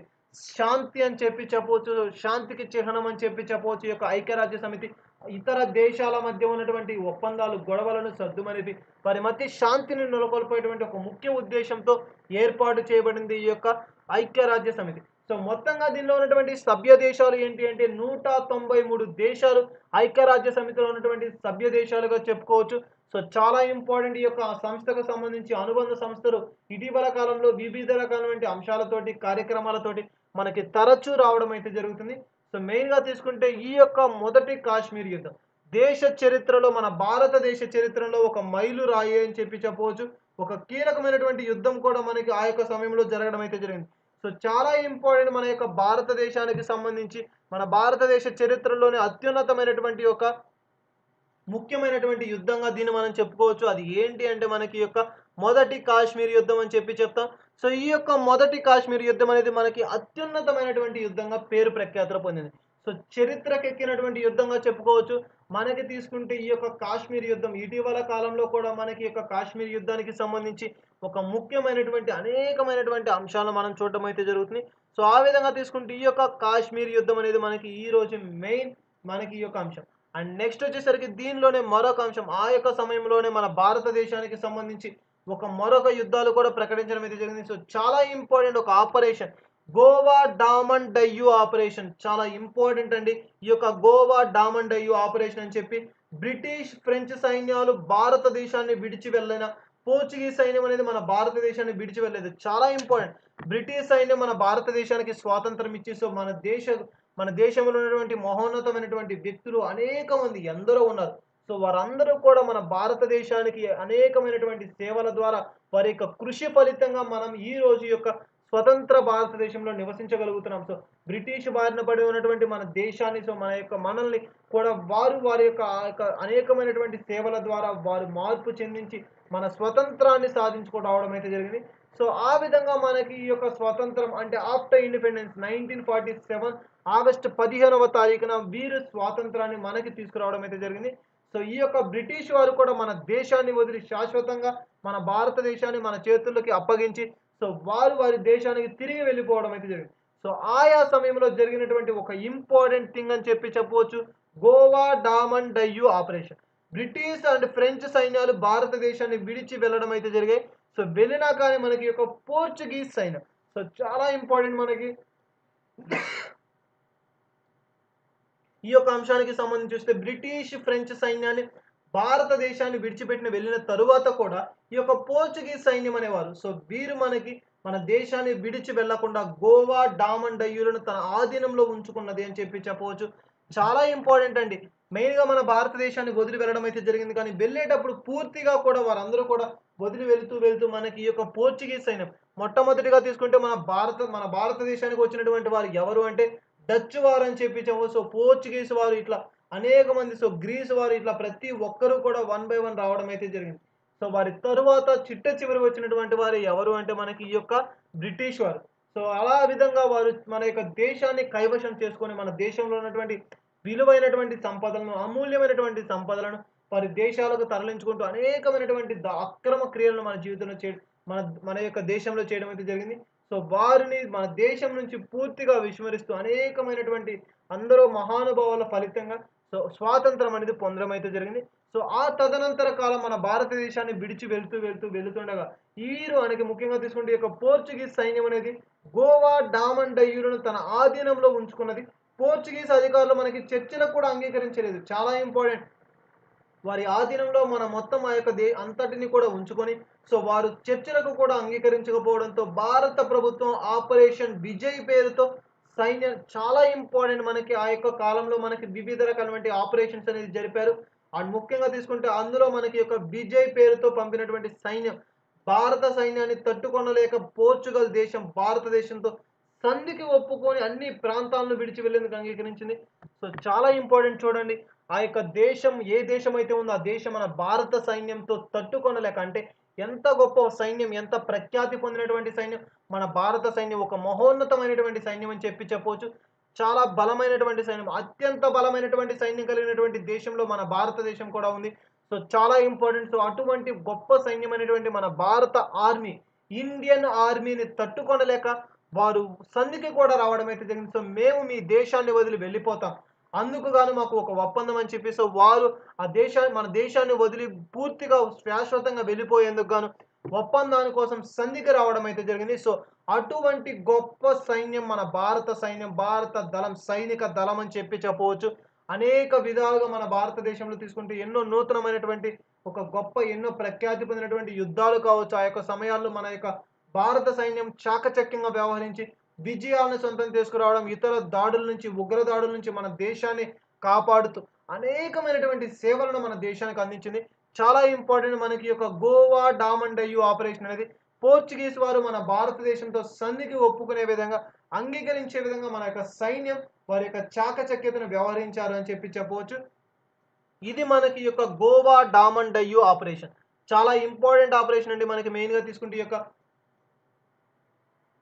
ఆపరేషన్‌కి సంబంధించి చూస్తే, ఇది మనకి యొక్క గోవా డయ్యూ డామన్‌కి సంబంధించి ఆ కాలంలో జరిగినటువంటి మన భారత సైన్యం తీసుకొచ్చినటువంటి ఒక గొప్ప విజయం. అండ్ ముఖ్యంగా తీసుకుంటే ఆ యొక్క నేమ్ ఏంటంటే విజయ్ అని చెప్పే ఒక ఆపరేషన్ మనకి ఆ కాలంలో నిలవడం అయితే జరిగింది. అండ్ నెక్స్ట్ వచ్చేసరికి మనకి చాలా ఇంపార్టెంట్ మనకి తీసుకుంటే ఈ యొక్క అంశానికి సంబంధించి చూస్తే ఏంటి ఈ యొక్క అంశం? సో, మెయిన్‌గా తీసుకుంటే ఈ యొక్క యుద్ధం, మరొక యుద్ధం కూడా మనకి చరిత్ర అని చెప్పి చెప్పవచ్చు. సో, భారతదేశ చరిత్రలో అత్యున్నతమైనటువంటి ఒక మైలురాయి అని చెప్పి చెప్పవచ్చు. సో, ఆ యొక్క చరిత్రకు సంబంధించి చూస్తే ఏంటి మనకి ముఖ్యంగా చూడండి. ఈ యొక్క ఇంపార్టెంట్ థింగ్‌కి సంబంధించి చూస్తే ఏంటి అంటే మనకి మెయిన్‌గా తీసుకుంటే వీరికి సంబంధించి చూస్తే ఇటీవల కాలంలో కూడా ఈ యొక్క అంశానికి సంబంధించి చూస్తే కార్గిల్ యుద్ధం. కార్గిల్ యుద్ధం అండి ప్రతికూల వాతావరణ పరిస్థితుల వల్ల భారత సైన్యాన్ని కొన్ని హిమాలయ ప్రాంతాల్లో సో మెయిన్‌గా చూడండి ఒక మన దేశ చరిత్రలోనే ఒక అత్యున్నతమైనటువంటి యుద్ధం అని చెప్పి చెప్పవచ్చు. చాలా ఇంపార్టెంట్ మన దేశ చరిత్రలోనే ఒక మైలురాయి అని చెప్పి చెప్పవచ్చు ఈ యొక్క యుద్ధం అనేది. సో, అటువంటి యుద్ధం ఏంటి అంటే మనకి యొక్క కార్గిల్ యుద్ధం. సో, చాలా ఇంపార్టెంట్ ఈ యొక్క కార్గిల్ యుద్ధం జరుగుతున్నటువంటి పరిస్థితుల వల్ల దరిదాపుగా ఆయా సమయాల్లో 30,000 మంది పాల్గొన్నారని చెప్పి చెప్పవచ్చు. సో, 30,000 మంది మాత్రమే మనకి ఆ యొక్క సైన్యం అనేది పాల్గొనడం అయితే జరిగింది. సైన్యం అనేకమైనటువంటి కీలక పర్వతాలతో చెక్ పోస్ట్‌ల వద్ద ఉన్నటువంటి తీవ్రవాదులు సమర్థవంతంగా చాలా ఇంపార్టెంట్. ఆ కాలంలో జరిగినటువంటి ఆ యొక్క యుద్ధంలో కార్గిల్ యుద్ధంలో మన భారత సైన్యం అనేది తక్కువ ఉన్నప్పటికీ కూడా ఆ యొక్క తీవ్రవాదులు, ఆ యొక్క ఉగ్రవాదులను వారిని ఓడించి విజయడంకా మోగించారు అని చెప్పి చెప్పవచ్చు. చాలా ఇంపార్టెంట్ ఈ యొక్క కార్గిల్ యుద్ధానికి సంబంధించి చూస్తే ప్రతికూల వాతావరణ పరిస్థితుల వల్ల భారత తన సైన్యాన్ని కొన్ని హిమాలయ ప్రాంతాల్లో నుండి వెనక్కి రప్పించుకున్న కొద్ది రోజులకు మనకు తీసుకుంటే 1999లో చాలా ఇంపార్టెంట్ ఈ యొక్క యుద్ధం. పాకిస్తాన్ తన సైన్యాన్ని పంపి తీవ్రవాదులతో కలిసి ఆ యొక్క ప్రాంతాలను ఆక్రమించుకుంది. చాలా ఇంపార్టెంట్ అండి మనకు తీసుకుంటే ఉగ్రదాడులు అని చెప్పి ఇటీవల కాలంలో కూడా చూస్తున్నాం. ఈ యొక్క ఉగ్రదాడులకు సంబంధించి ప్రతికూల వాతావరణ పరిస్థితుల వల్ల మనకు తీసుకుంటే మన భారత సైన్యం అనేకమైనటువంటి ప్రాంతాల్లో ఈ యొక్క కొండలో నివసించాల్సి వచ్చింది. సో, ఆ సమయంలో అదే అదునుగా తీసుకొని మనకి 1999లో పాకిస్తాన్ తన సైన్యాన్ని పంపి తీవ్రవాదులతో కలిసి ఆ యొక్క ప్రాంతాలకు ఆక్రమించుకోవడం అయితే జరిగింది. సో, నెమ్మదిగా తీసుకుంటే మనకి ఈ యొక్క కీలకమైనటువంటి Batalik and Dras and tiger హిల్‌లను కూడా ఆక్రమించుకోవడంతో భారత్ అనేది మనకి 2,00,000 మంది సైన్యాన్ని సిద్ధం చేసింది. అత్యున్నతమైనటువంటి సైన్యం అని చెప్పి చెప్పొచ్చు. సో, అత్యంత ఇంపార్టెంట్ యుద్ధం మనకి యొక్క కార్గిల్ యుద్ధం. మన దేశ చరిత్రలో భారతదేశ చరిత్రలో అత్యున్నతమైనటువంటి యుద్ధంగా చెప్పుకుంటాం. ఈ యొక్క కార్గిల్ యుద్ధానికి సంబంధించి మనకి మెయిన్‌గా తీసుకుంటే ఈ యొక్క కార్గిల్ యుద్ధం గురించి అనేకమైనటువంటి అంశాలను కూడా మనం చూసాం. కార్గిల్ యుద్ధం మన దేశ చరిత్రలో మనకి ఒక అత్యున్నతమైనటువంటి యుద్ధంగా చెప్పుకోవడం అయితే జరుగుతుంది. సో, ఈ యొక్క కార్గిల్ యుద్ధానికి సంబంధించి మెయిన్ ఇంపార్టెంట్ థింగ్ అని చెప్పి చెప్పవచ్చు. ఈ యొక్క కార్గిల్ యుద్ధం. సో, కార్గిల్ యుద్ధం ఇటీవల కాలంలో కూడా ఈ యొక్క కార్గిల్ యుద్ధానికి సంబంధించి మెయిన్‌గా జరిగినటువంటి ఆ యొక్క యుద్ధం ఏంటి? మెయిన్‌గా చూడండి మనకి ఏ సమయంలో ఈ యొక్క యుద్ధం అనేది జరిగిందంటే భారత్, పాకిస్తాన్ మధ్య మే, జూలై 1999లో జరిగినటువంటి కాశ్మీర్‌లోని కార్గిల్ జిల్లాలో మరికొన్ని సరిహద్దుల వద్ద జరిగింది ఈ యొక్క యుద్ధం అనేది. సో, ఈ యొక్క యుద్ధం కారణంగా తీసుకుంటే పాకిస్తాన్ సైనికులు అండ్ కాశ్మీరీ తీవ్రవాదుల నియంత్రణ రేఖ చాలా ఇంపార్టెంట్. మన భారతదేశానికి ఒక నియంత్రణ రేఖ అనేది ఉంటుంది. సో, దాటి భారతదేశంలోకి చొరబడడం, యుద్ధ ప్రారంభ దశలోనే పాకిస్తాన్ ఇది కాశ్మీర్ తిరుగుబాటుదారులు చేస్తున్న యుద్ధం పేర్కొన్నప్పటికీ కూడా యుద్ధంలో మరణించిన వారి దగ్గర లభించినటువంటి ఆధారాల ప్రకారం సో ఆ యొక్క సమయంలో జరిగినటువంటి ఆధారాలు ఏంటి అంటే తర్వాత పాకిస్తాన్ ప్రధానమంత్రి సైన్యాధిపతులు చేసినటువంటి వ్యాఖ్యలను బట్టి ఇందులో పాకిస్తాన్ సైనికుల దళం అనేది హస్తం ఉందని చెప్పి రుజువైంది. సో చాలా ఇంపార్టెంట్. ముఖ్యంగా చూడండి ఈ యొక్క కార్గిల్ యుద్ధం ఎందుకు ఇంపార్టెంట్ థింగ్ అంటే నియంత్రణ రేఖ అనేది ఒకటి ఉంటుంది. సో ప్రతి ఒక్క దానికి కూడా నియంత్రణ అంటే దాన్ని దాటి అనేది ఏ యొక్క దేశంలో ఉన్నటువంటి సైనికులు కూడా ఆ దేశాన్ని ఆ యొక్క నియంత్రణ రేఖను దాటి అనేది రాకూడదు. సో అటువంటి నియంత్రణ రేఖను దాటి వీరు రావడం అయితే జరిగింది. సో నియంత్రణ రేఖను దాటి భారతదేశంలోకి చొరబడి కూడా ఈ యొక్క తీవ్రవాదులు వారి యొక్క కాల్పులు అనేకమైనటువంటి జరపడం అయితే జరిగింది. సో ఆ విధంగా తీసుకుంటే అంతర్జాతీయంగా వస్తున్నటువంటి ఒత్తిడిని తట్టుకోలేక పాకిస్తాన్ సైన్యం అనేది వెనుతిరిగిపోయింది. సో మన భారతదేశంలో ఉన్నటువంటి అత్యున్నతమైనటువంటి సైన్యం ఎత్తైన పర్వతాల ప్రాంతాల మీద జరిగినటువంటి ఈ యొక్క యుద్ధాలకి మెయిన్‌గా తీసుకుంటే ఇంత ఎత్తులో యుద్ధం జరగడం వల్ల ఇరు పక్షాలకు ఎన్నో ఇబ్బందులు ఎదురయ్యాయి. అణుబాంబుల వల్ల ముఖ్యంగా చూడండి ఈ యొక్క వార్స్‌కి సంబంధించి ఎందుకు ఈ యొక్క వార్‌లనేది ప్రమాదకరము అంటే ఎక్కడైతే ఈ యొక్క అణుబాంబులనేది ప్రదర్శిస్తామో, ఎక్కడైతే ఈ యొక్క అణుబాంబుల దాడులనేవి జరుగుతాయో ఆయా ప్రాంతాల్లో ఆ చుట్టుపక్కల ఉన్నటువంటి ప్రాంతాల్లో పంట పొలాలనేది నాశనం అయిపోతాయి. సో పంట అనేది ఉండదు. మెయిన్‌గా తీసుకుంటే అనేకంగా మన భారతదేశం అనేది బలహీనపడడం అనేది జరుగుతుంది. చాలా ఇంపార్టెంట్. సో ఈ యొక్క యుద్ధాలకు సంబంధించి చూస్తే చూస్తే మనకి దేశాల మధ్య జరిగినటువంటి యుద్ధాల్లో ఇది రెండోది. మొదటిది వచ్చేసరికి చైనా, సోవియట్. చాలా ఇంపార్టెంట్ యుద్ధం మనకి ఈ యొక్క చైనా, సోవియట్‌లకు మధ్య జరిగినటువంటి యొక్క యుద్ధం 1969లో కూడా ఒక యుద్ధం అనేది జరగడం జరిగింది. సో ఆ యొక్క యుద్ధం కూడా మనకి ఒక ఇంపార్టెంట్‌గా తీసుకుంటాం. సో మెయిన్‌గా తీసుకుంటే ఈ యొక్క కార్గిల్ యుద్ధం అనేది మనకి మే అండ్ జూలై మధ్య కాలంలో 1999వ సంవత్సరంలో కాశ్మీర్‌లోని కార్గిల్ జిల్లాలో జరగడం అయితే జరిగింది. సో చాలా ఇంపార్టెంట్ ఈ యొక్క కార్గిల్ యుద్ధానికి సంబంధించి ఏ విధంగా తీసుకుంది అండ్ మెయిన్‌గా తీసుకుంటే గొర్రెల కాపుర్లు అని చెప్పడం. సో ఈ వివిధ రకాలైనటువంటి కార్యక్రమాలు యుద్ధం యొక్క పురోగతి మొత్తంగా తీసుకుంటే అనేకమైనటువంటి అంశాలను మనం ఈ యొక్క కార్గిల్ యుద్ధంలో గమనిస్తాం. సో ఇది మనకి చాలా ఇంపార్టెంట్ యుద్ధం ఈ యొక్క కార్గిల్ యుద్ధానికి సంబంధించి. అండ్ నెక్స్ట్ వచ్చేసరికి ఆ కాలంలోనే తీసుకుంటే మనకి చాలా ఇంపార్టెంట్ మనకి భారత్ పాక్‌ల మధ్య జరిగినటువంటి ఒక ఒప్పందం కూడా మనకి చాలా ఇంపార్టెంట్‌గా తీసుకుంటాం. భారత్ పాక్‌ల మధ్య జరిగినటువంటి ఒక ఒప్పందం. సో భారత్ పాక్‌లకు మధ్య జరిగినటువంటి ఒక ఒప్పందం కూడా ఒక కీలకమైనటువంటి ఒప్పందంగా తీసుకుంటాం. ఏంటి ఆ యొక్క ఒప్పందం అంటే 1971వ సంవత్సరం తూర్పు పాకిస్తాన్ ప్రస్తుతం మనం బంగ్లాదేశ్‌తో జరిగినటువంటి తిరుగుబాటుతో దాదాపు 1,00,00,000 మంది శరణార్థులు భారతదేశానికి రావడంతో భారత్ పాక్ యుద్ధం అనేది మొదలైంది. చాలా ఇంపార్టెంట్ మన భారతదేశ చరిత్రలో చాలా ఇంపార్టెంట్ యుద్ధం అని చెప్పవచ్చు. సో మెయిన్‌గా తీసుకుంటే భారత్ పాక్ యుద్ధం అనేది తూర్పు పాకిస్తాన్‌కు పశ్చిమ పాకిస్తాన్ నుండి విమోచన కల్పించడం ద్వారా మనకి ఈ యొక్క యుద్ధం అనేది ప్రారంభించడం అయితే జరిగింది. సో తన భాగాలన్నిటినీ కూడా పశ్చిమ పాకిస్తాన్ అంటే ప్రస్తుతం ఉన్నటువంటి పాకిస్తాన్ వైపే గురి పెట్టగలగడం జరిగింది. సో భారత సైన్యం జనరల్ అరోరా. సో భారత సైన్యం అప్పటి కాలంలో ఉన్నటువంటి వారు ఎవరు అంటే ఎవరి ఆధ్వర్యంలో ఈ యొక్క విధులు నిర్వహించబడుతున్నాయంటే భారత సైన్యమైనటువంటి జనరల్ అరోరా గారి నేతృత్వంలో పాక్ సైన్యాన్ని లాహోర్ వరకు కూడా తరిమి కొట్టి 90,000 యుద్ధ ఖైదీలను పట్టుకున్నటువంటి పాక్ ఓటమిని అంగీకరించడంతో ఈ యొక్క యుద్ధం అనేది ముగిసింది.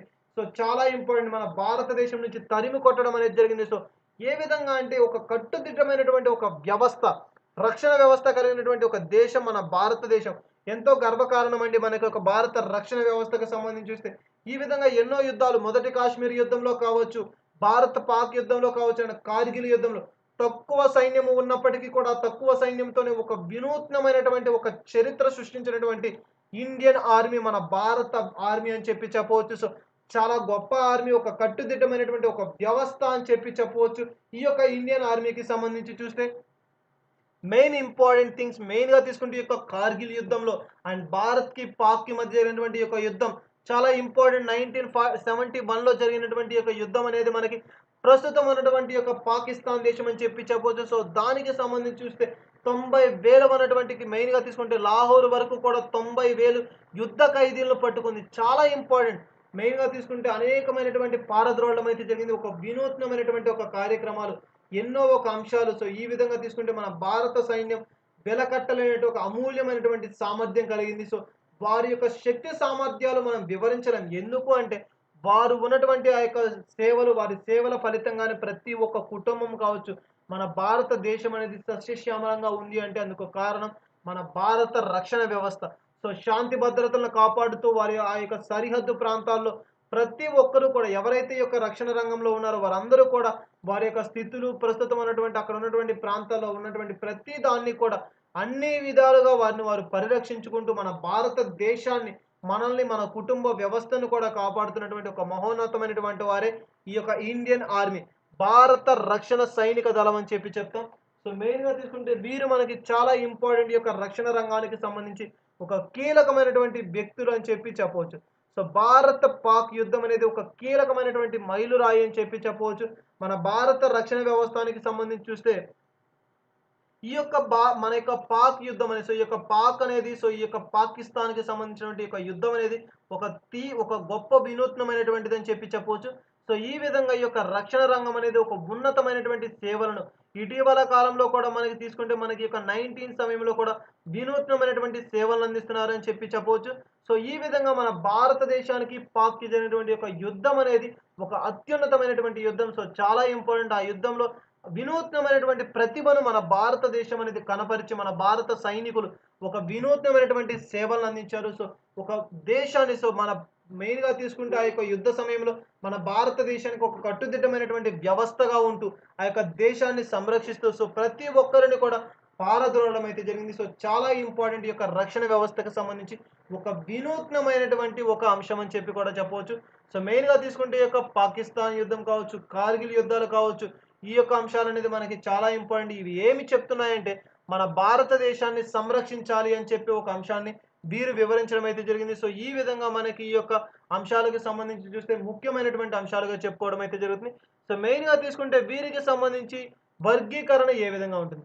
సో వర్గీకరణ అనేది మనకి ఎటువంటి వర్గీకరణ అనేది ఉండడం జరుగుతుంది. సో ఏ విధంగా వీరికి సంబంధించినటువంటి వర్గీకరణ ఉంటుంది అంటే చాలా ఇంపార్టెంట్. మనకి మెయిన్‌గా చూడండి ఈ యొక్క వర్గీకరణ ఏ విధంగా ఉంటుంది అంటే మనకి వీటిలో ఉన్నటువంటి పోస్టులు కావచ్చు. ఐ మీన్ ఎవరు ఉంటారు? ఏ యొక్క వ్యవస్థ ఉంటుంది? ఎటువంటి వ్యవస్థను కలిగి ఉంటారు? అండ్ ఏ ఏ వ్యక్తులు కలిగి ఉంటారు? సో వివిధ రకాలైనటువంటి అంశాలు చూద్దాం. సో మెయిన్‌గా తీసుకుంటే వీరికి సంబంధించి చాలా ఇంపార్టెంట్ థింగ్స్ అని చెప్పి చెప్పవచ్చు. వర్గీకరణ. సో ఏ విధమైనటువంటి వర్గీకరణ ఉంటుందంటే డివిజన్ వైడ్‌గా అండ్ బ్రిగేడ్ అని చెప్పి, బెటాలియన్ అని చెప్పి, company and platoon and section. Division major general ఆధ్వర్యంలో వహించే ప్రతి డివిజన్‌లో కూడా మనకి 15,000 మంది యుద్ధ విద్యలో ఆరితేరిన వారు ఉండడం జరుగుతుంది. అండ్ అదే విధంగా తీసుకుంటే 8,000 వారికి సహాయకులుగా ఉంటారు. సో మొత్తంగా తీసుకుంటే 23,000 మంది సైనికులు మన ప్రస్తుతం ఆర్మీలో 34 డివిజన్‌లు ఉన్నాయి. సో చాలా ఇంపార్టెంట్ మనకి డివిజన్ జనరల్ ఆధ్వర్యంలో నిర్వహించేటువంటి వ్యక్తి. And next brigade. ప్రతి బ్రిగేడ్‌లో కూడా 4,000 నుంచి 5,000 మంది సైనికులు ఉండడం అనేది జరుగుతుంది. సో బ్రిగేడ్ అధికారిని బ్రిగేడియర్ అని చెప్పి పిలుస్తారు. చాలా ఇంపార్టెంట్ ఈ యొక్క బ్రిగేడ్‌కి సంబంధించి. సో బ్రిగేడియర్ అని చెప్పి పిలుస్తారు. సో ఈ యొక్క బ్రిగేడ్‌లో వచ్చేసరికి 4,000 నుండి 5,000 మంది సైనికులు అనేది ఉండడం అనేది జరుగుతుంది. కొన్ని బెటాలియన్‌లు కూడా ఉంటాయి. And next battalion. కల్నల్ ఆధ్వర్యంలో నిధులు నిర్వహించే ప్రతి బెటాలియన్‌లో కూడా 900 కంటే ఎక్కువ మంది సైనికులు పనిచేస్తారు. సో ఏ విధంగా మనకి ఈ యొక్క ఆర్మీ అనేది డివిజనల్ వైస్‌గా అండ్ మెయిన్‌గా వర్గీకరణ ఎటువంటి క్లాసిఫికేషన్ ఉంటుందంటే డివిజన్‌గా అండ్ బ్రిగేడ్ అండ్ బ్రిగేడియర్ అంటాం. And next battalion. కల్నల్ ఆధ్వర్యంలో ఎవరైతే విధులు నిర్వహిస్తున్నారో వారు 900 మంది కంటే ఎక్కువ మంది సైనికులు ఉంటారు. అండ్ అదే విధంగా కంపెనీ. మేజర్ ఆధ్వర్యంలో పనిచేసే కంపెనీలో మొత్తంగా 120 సైనికులు అనేది ఉంటారు. And next platoon.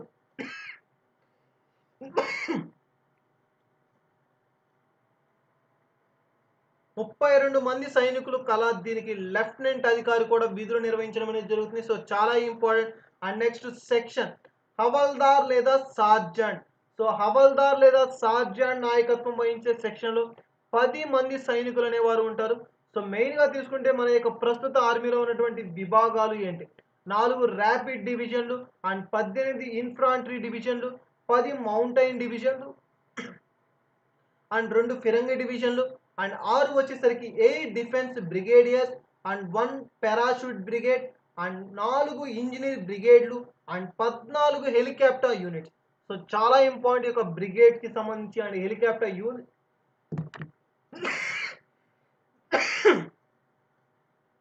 Sorry.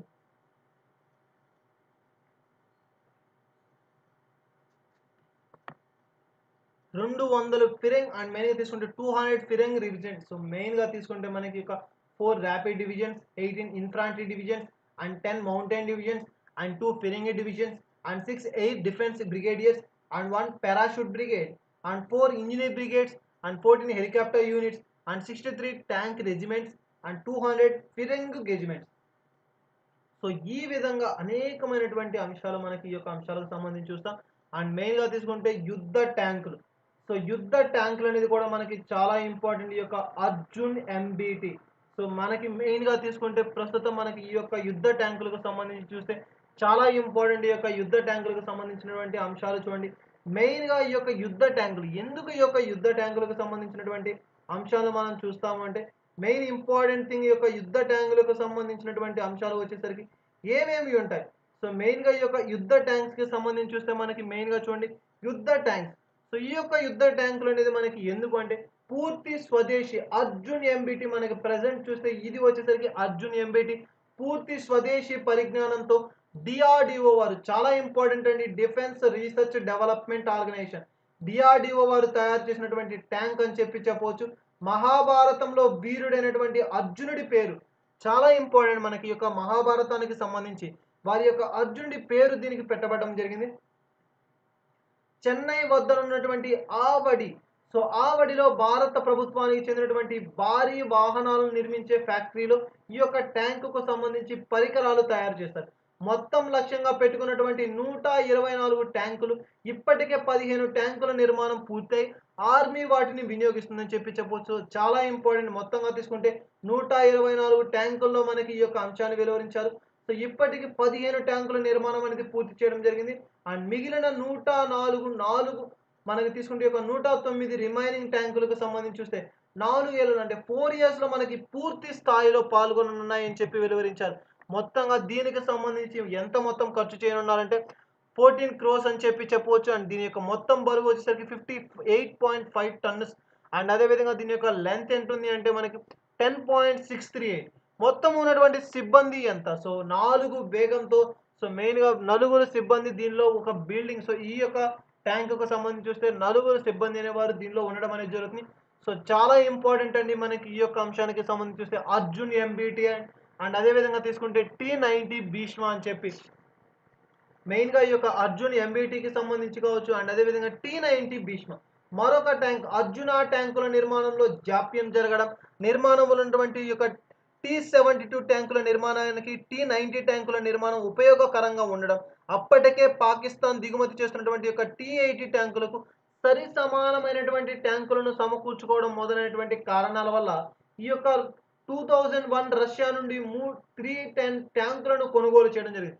So ఇతర దేశాల నుంచి కూడా మన యొక్క ఈ యొక్క అంశానికి సంబంధించి చూస్తే ట్యాంక్స్‌ని మనం తీసుకోవడం అయితే జరిగింది. సో ఎందుకు అంటే ప్రస్తుతం జరిగినటువంటి యొక్క జోప్యాలు అంటే మనకి దీంట్లో ఉన్నటువంటి జాప్యం కారణంగా జరుగుతున్నటువంటి మిస్టేక్స్ వల్ల సో మెయిన్‌గా ఈ యొక్క అంశాన్ని తీసుకోవడం అయితే జరిగింది. సో చాలా ఇంపార్టెంట్ మనకి ఈ యొక్క ఇండియన్ ఆర్మీకి సంబంధించి ట్యాంక్స్ అనేది మనకి చాలా ఇంపార్టెంట్. సో మొత్తంగా చూసుకుంటే భారత యుద్ధ ట్యాంకులు, భారత సైనిక దళ ప్రధాన ఆయుధం ఏంటి అంటే యుద్ధ ట్యాంక్.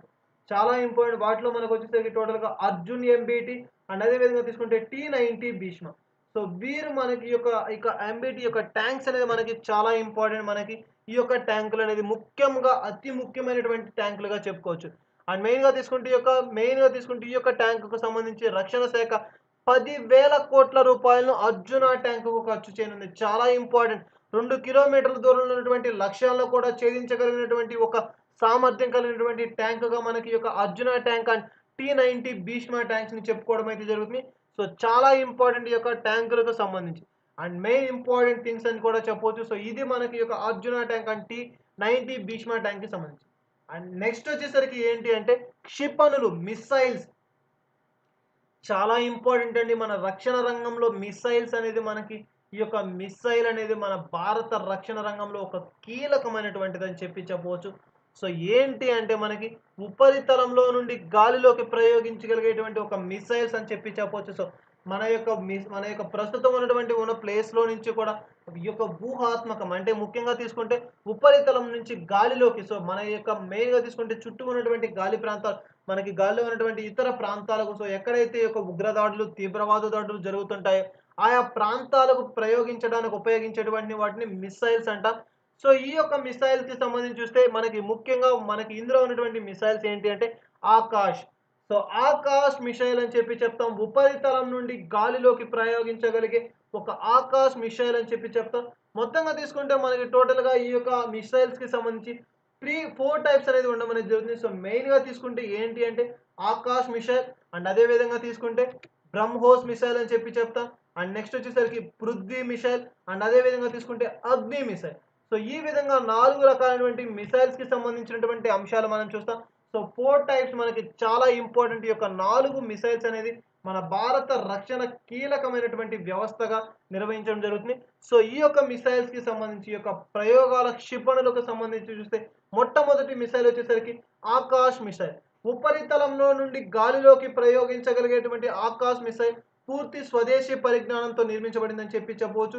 ఇది మెయిన్‌గా తీసుకుంటే అది ఉన్న ప్రాంతం నుంచి 30 కిలోమీటర్ల దూరంలో ఉన్నటువంటి ఒక లక్ష్యాన్ని కూడా నిరోధించగలదు. చాలా ఇంపార్టెంట్. దీని బరువు మొత్తంగా ఎంత అంటే 720 కేజీస్. దీని యొక్క పొడవు ఎంత అంటే 5.8 మీటర్స్. చాలా ఇంపార్టెంట్ అండి. ఈ యొక్క మిసైల్స్‌కి సంబంధించి కానీ ఏదైనా సరే మనకి వీటి యొక్క లెంత్ కావచ్చు. అండ్ దీని యొక్క టోటల్ బాడీ వెయిట్ ఎంత ఉంటుంది అనేది ఇంపార్టెంట్. సో, ఈ యొక్క మిసైల్‌ని తయారు చేసినటువంటి సంస్థ ఏది? DRDO. Defence research development organisation. ముఖ్యంగా తీసుకుంటే మనకి ఈ యొక్క రక్షణ రంగంలో అత్యున్నతమైనటువంటి సేవలను అందించేటువంటి మరొక రంగం DRDO సంస్థ వారు. చాలా ఇంపార్టెంట్. వీరు అనేకమైనటువంటి అంశాల ద్వారా తరచూ వార్తలను ఇస్తున్నారు. DRDO తయారు చేసినటువంటి ఆకాశ్ మిసైల్‌లను భారత ఆర్మీ మనకి డిసెంబర్ 2007లో పరీక్షించిందని చెప్పవచ్చు. సో, 10 రోజుల పాటు జరిగినటువంటి ఈ యొక్క పరీక్షల్లో అన్ని సార్లు కూడా ఈ యొక్క క్షిపణి లక్ష్యాన్ని చాలా ఇంపార్టెంట్. సో, ప్రతి టైం మొత్తముగా తీసుకుంటే దీన్ని ప్రయోగాల కోసం 10 రోజులు ఉపయోగించడం అయితే జరిగింది. సో, ఆ యొక్క 10 రోజుల్లో కూడా జరిగినటువంటి ఈ యొక్క ముఖ్యమైనటువంటి ఈ యొక్క ప్రయోగాల్లో సత్ఫలితాలను సాధించి విజయవంతమైనటువంటి మిస్సైల్‌గా నిలవడం అయితే జరిగింది. సో, దీన్ని నిర్వహించినటువంటి వారు ఎవరు అంటే DRDO వారు. So, defence research development organisation.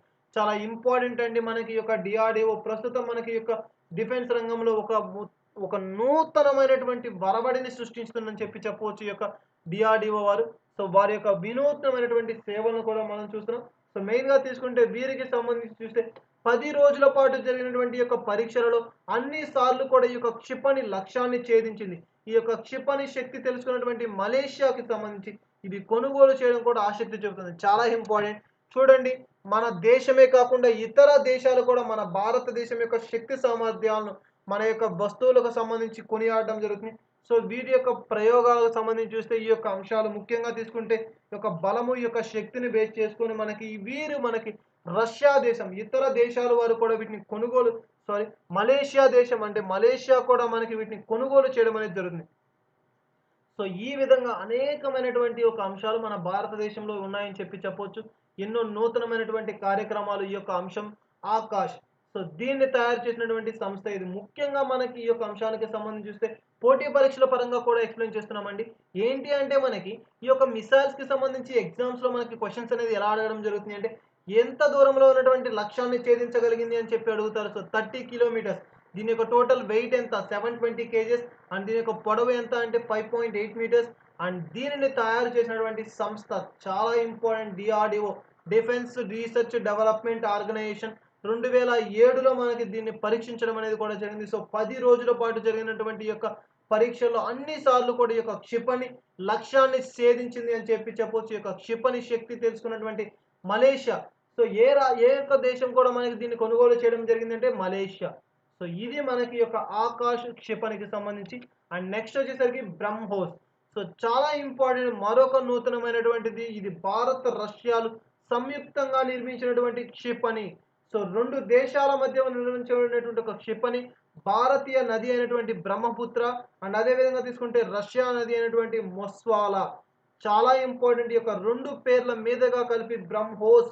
So, BrahMos అనేటువంటి పేరు పెట్టడం అనేది జరిగింది. సో, చాలా ఇంపార్టెంట్. మనకి యొక్క నేమ్ అనేది ఏ విధంగా పెట్టబడడం జరిగింది అంటే భారత్, రష్యాల సంయుక్తంగా జరగడం వల్ల. సో, ముఖ్యంగా తీసుకుంటే ఈ యొక్క ఇరు దేశాల మధ్య జరిగినటువంటి ఈ యొక్క అంశం కాబట్టి సో, మన దేశంలో ప్రఖ్యాతి పొందినటువంటి నది అండ్ అతి పవిత్రమైనటువంటి నది అని చెప్తాం.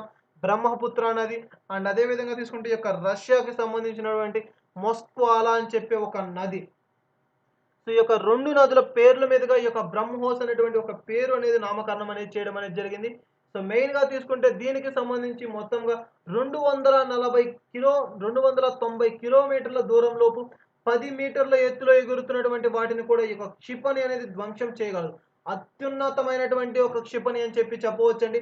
చాలా ఇంపార్టెంట్ మనకి ఈ యొక్క క్షిపణికి సంబంధించి బ్రహ్మోస్. మెయిన్‌గా తీసుకుంటే ఈ యొక్క బ్రహ్మోస్ క్షిపణి దీని యొక్క ఎంత దూరంలో ఉన్నటువంటి లక్ష్యాలను ఛేదించగలదు?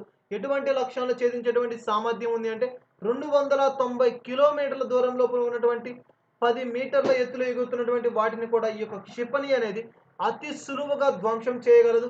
రాబో 10 ఏళ్లలో మరో ఎన్నిగా తయారు చేయనుందంటే 1000 బ్రహ్మోస్ 1000 బ్రహ్మోస్ సూపర్ సానిక్ మిసైళ్లను నిర్మించడానికి భారత రక్షణ శాఖ రష్యాతో ఒప్పందం కుదుర్చుకుంది. చాలా ఇంపార్టెంట్ మనకి ఈ యొక్క బ్రహ్మోస్ అని చెప్పి చెప్తాం. సో ఈ యొక్క బ్రహ్మోస్ క్షిపణి మిసైల్ ఇటీవల కాలంలో కూడా చూసాం. ఈ యొక్క క్షిపణులకు సంబంధించి ఇతర దేశాల నుంచి ఎగుమతులకు సంబంధించి చూసాం. అండ్ అదే విధంగా తీసుకుంటే ఈ యొక్క క్షిపణికి సంబంధించి చూసుకుంటే బ్రహ్మోస్ క్షిపణి. సో దీనికి సంబంధించి రానున్న కాలంలో మన రక్షణ వ్యవస్థ, రక్షణ శాఖ మనకి 1000 బ్రహ్మోస్ సూపర్ సానిక్ మిసైల్స్‌ను కూడా ఎగుమతి చేయనున్నారు. సో దిగుమతి చేసుకోబోతున్నామని చెప్పి ఒక ఒప్పందాన్ని కూడా రష్యా దేశంతో కుదుర్చుకోవడం అయితే జరిగింది. సో చాలా ఇంపార్టెంట్ ఈ యొక్క బ్రహ్మోస్‌కి సంబంధించినటువంటి ఒక కీలకమైనటువంటి అంశం. సో ఇది మనకి ఈ యొక్క రష్యా అండ్ భారత్‌ల మధ్య సంయుక్తంగా నడపబడినటువంటి ఒక మిసైల్. సో వారిరువురి మధ్య ఏర్పాటు చేయబడినటువంటి ఒక మిసైల్‌గా మనం దీన్ని చెప్పుకోవచ్చు. సో భారత్, రష్యాలు సంయుక్తంగా నిర్మించినటువంటి క్షిపణి ఎందుకు ఈ యొక్క పేరు చాలా ఇంపార్టెంట్. మనకి ఈ యొక్క బిట్స్ పరంగా తీసుకుంటే ఏ అంశం మీద అడుగుతారు అంటే ఈ యొక్క నేమ్ అనేది ఎందువలన వచ్చింది? సో ఏ యొక్క నదుల కలయిక వలన ఏ నదుల పేర్ల మీదుగా దీనిని నిర్మించారు అంటే బ్రహ్మపుత్ర నది అండ్ అదిగా తీసుకుంటే మొస్క్వాహ. సో మస్క్వా అని చెప్పి ఒక నదుల పేర్ల మీదుగా ఈ యొక్క బ్రహ్మోస్ అని చెప్పి ఒక పేరు అనేది పెట్టడం జరిగిందని చెప్పి చెప్పవచ్చు. సో మొత్తంగా తీసుకుంటే దీని యొక్క లక్ష్యం సో 290 కిలోమీటర్లు అండ్ అదే విధంగా తీసుకుంటే 10 మీటర్ల ఎత్తులో ఉన్నటువంటి లక్ష్యాలను సుదూర లక్ష్యాలను కూడా ఛేదించగలిగినటువంటి ఒక సామర్థ్యం కలిగిందని చెప్పి చెప్పవచ్చు. చాలా ఇంపార్టెంట్ మనకి ఈ యొక్క అంశానికి సంబంధించి చూస్తే ముఖ్యమైనటువంటి ఒక క్షిపణి. సో బ్రహ్మోస్ క్షిపణి ఇరు దేశాల మధ్య సో 2 దేశాల మధ్య ఉన్నటువంటి ఒప్పందం ద్వారా కుదుర్చబడిందని చెప్పి చెప్పవచ్చు. సో చాలా ఇంపార్టెంట్ ఈ యొక్క క్షిపణికి సంబంధించి చూస్తే బ్రహ్మోస్ క్షిపణి అని చెప్పి చెప్తాం. అండ్ మెయిన్‌గా తీసుకుంటే ఈ యొక్క అంశానికి సంబంధించి చూస్తే ఇంపార్టెంట్ థింగ్స్‌గా మనం ఈ యొక్క అంశానికి సంబంధించి చూస్తాం. ఇది మనకి ఈ యొక్క బ్రహ్మోస్ క్షిపణికి సంబంధించినటువంటి ఒక కీలకమైనటువంటి అంశం. సో ఇది మనకి ఈ యొక్క బ్రహ్మోస్ క్షిపణి. సో మెయిన్ ఇంపార్టెంట్ థింగ్స్ అండి ఈ యొక్క క్షిపణులకు సంబంధించి కూడా చూస్తే ఇటీవల కాలంలో ఈ యొక్క క్షిపణులకు సంబంధించి కూడా మనకి క్వెషన్స్ అనేది అడగడం అనేది జరిగింది. సో మెయిన్‌గా తీసుకుంటే ఈ యొక్క అంశానికి సంబంధించి చూద్దాం. ఏంటి మనకి ఈ యొక్క క్షిపణులకు సంబంధించి చూస్తే అంటే సో మరొక క్షిపణి. సో రెండవ క్షిపణిని చూసాం. అండ్ మరొక క్షిపణి ఏంటి అని ముఖ్యంగా తీసుకుంటే పృథ్వీ.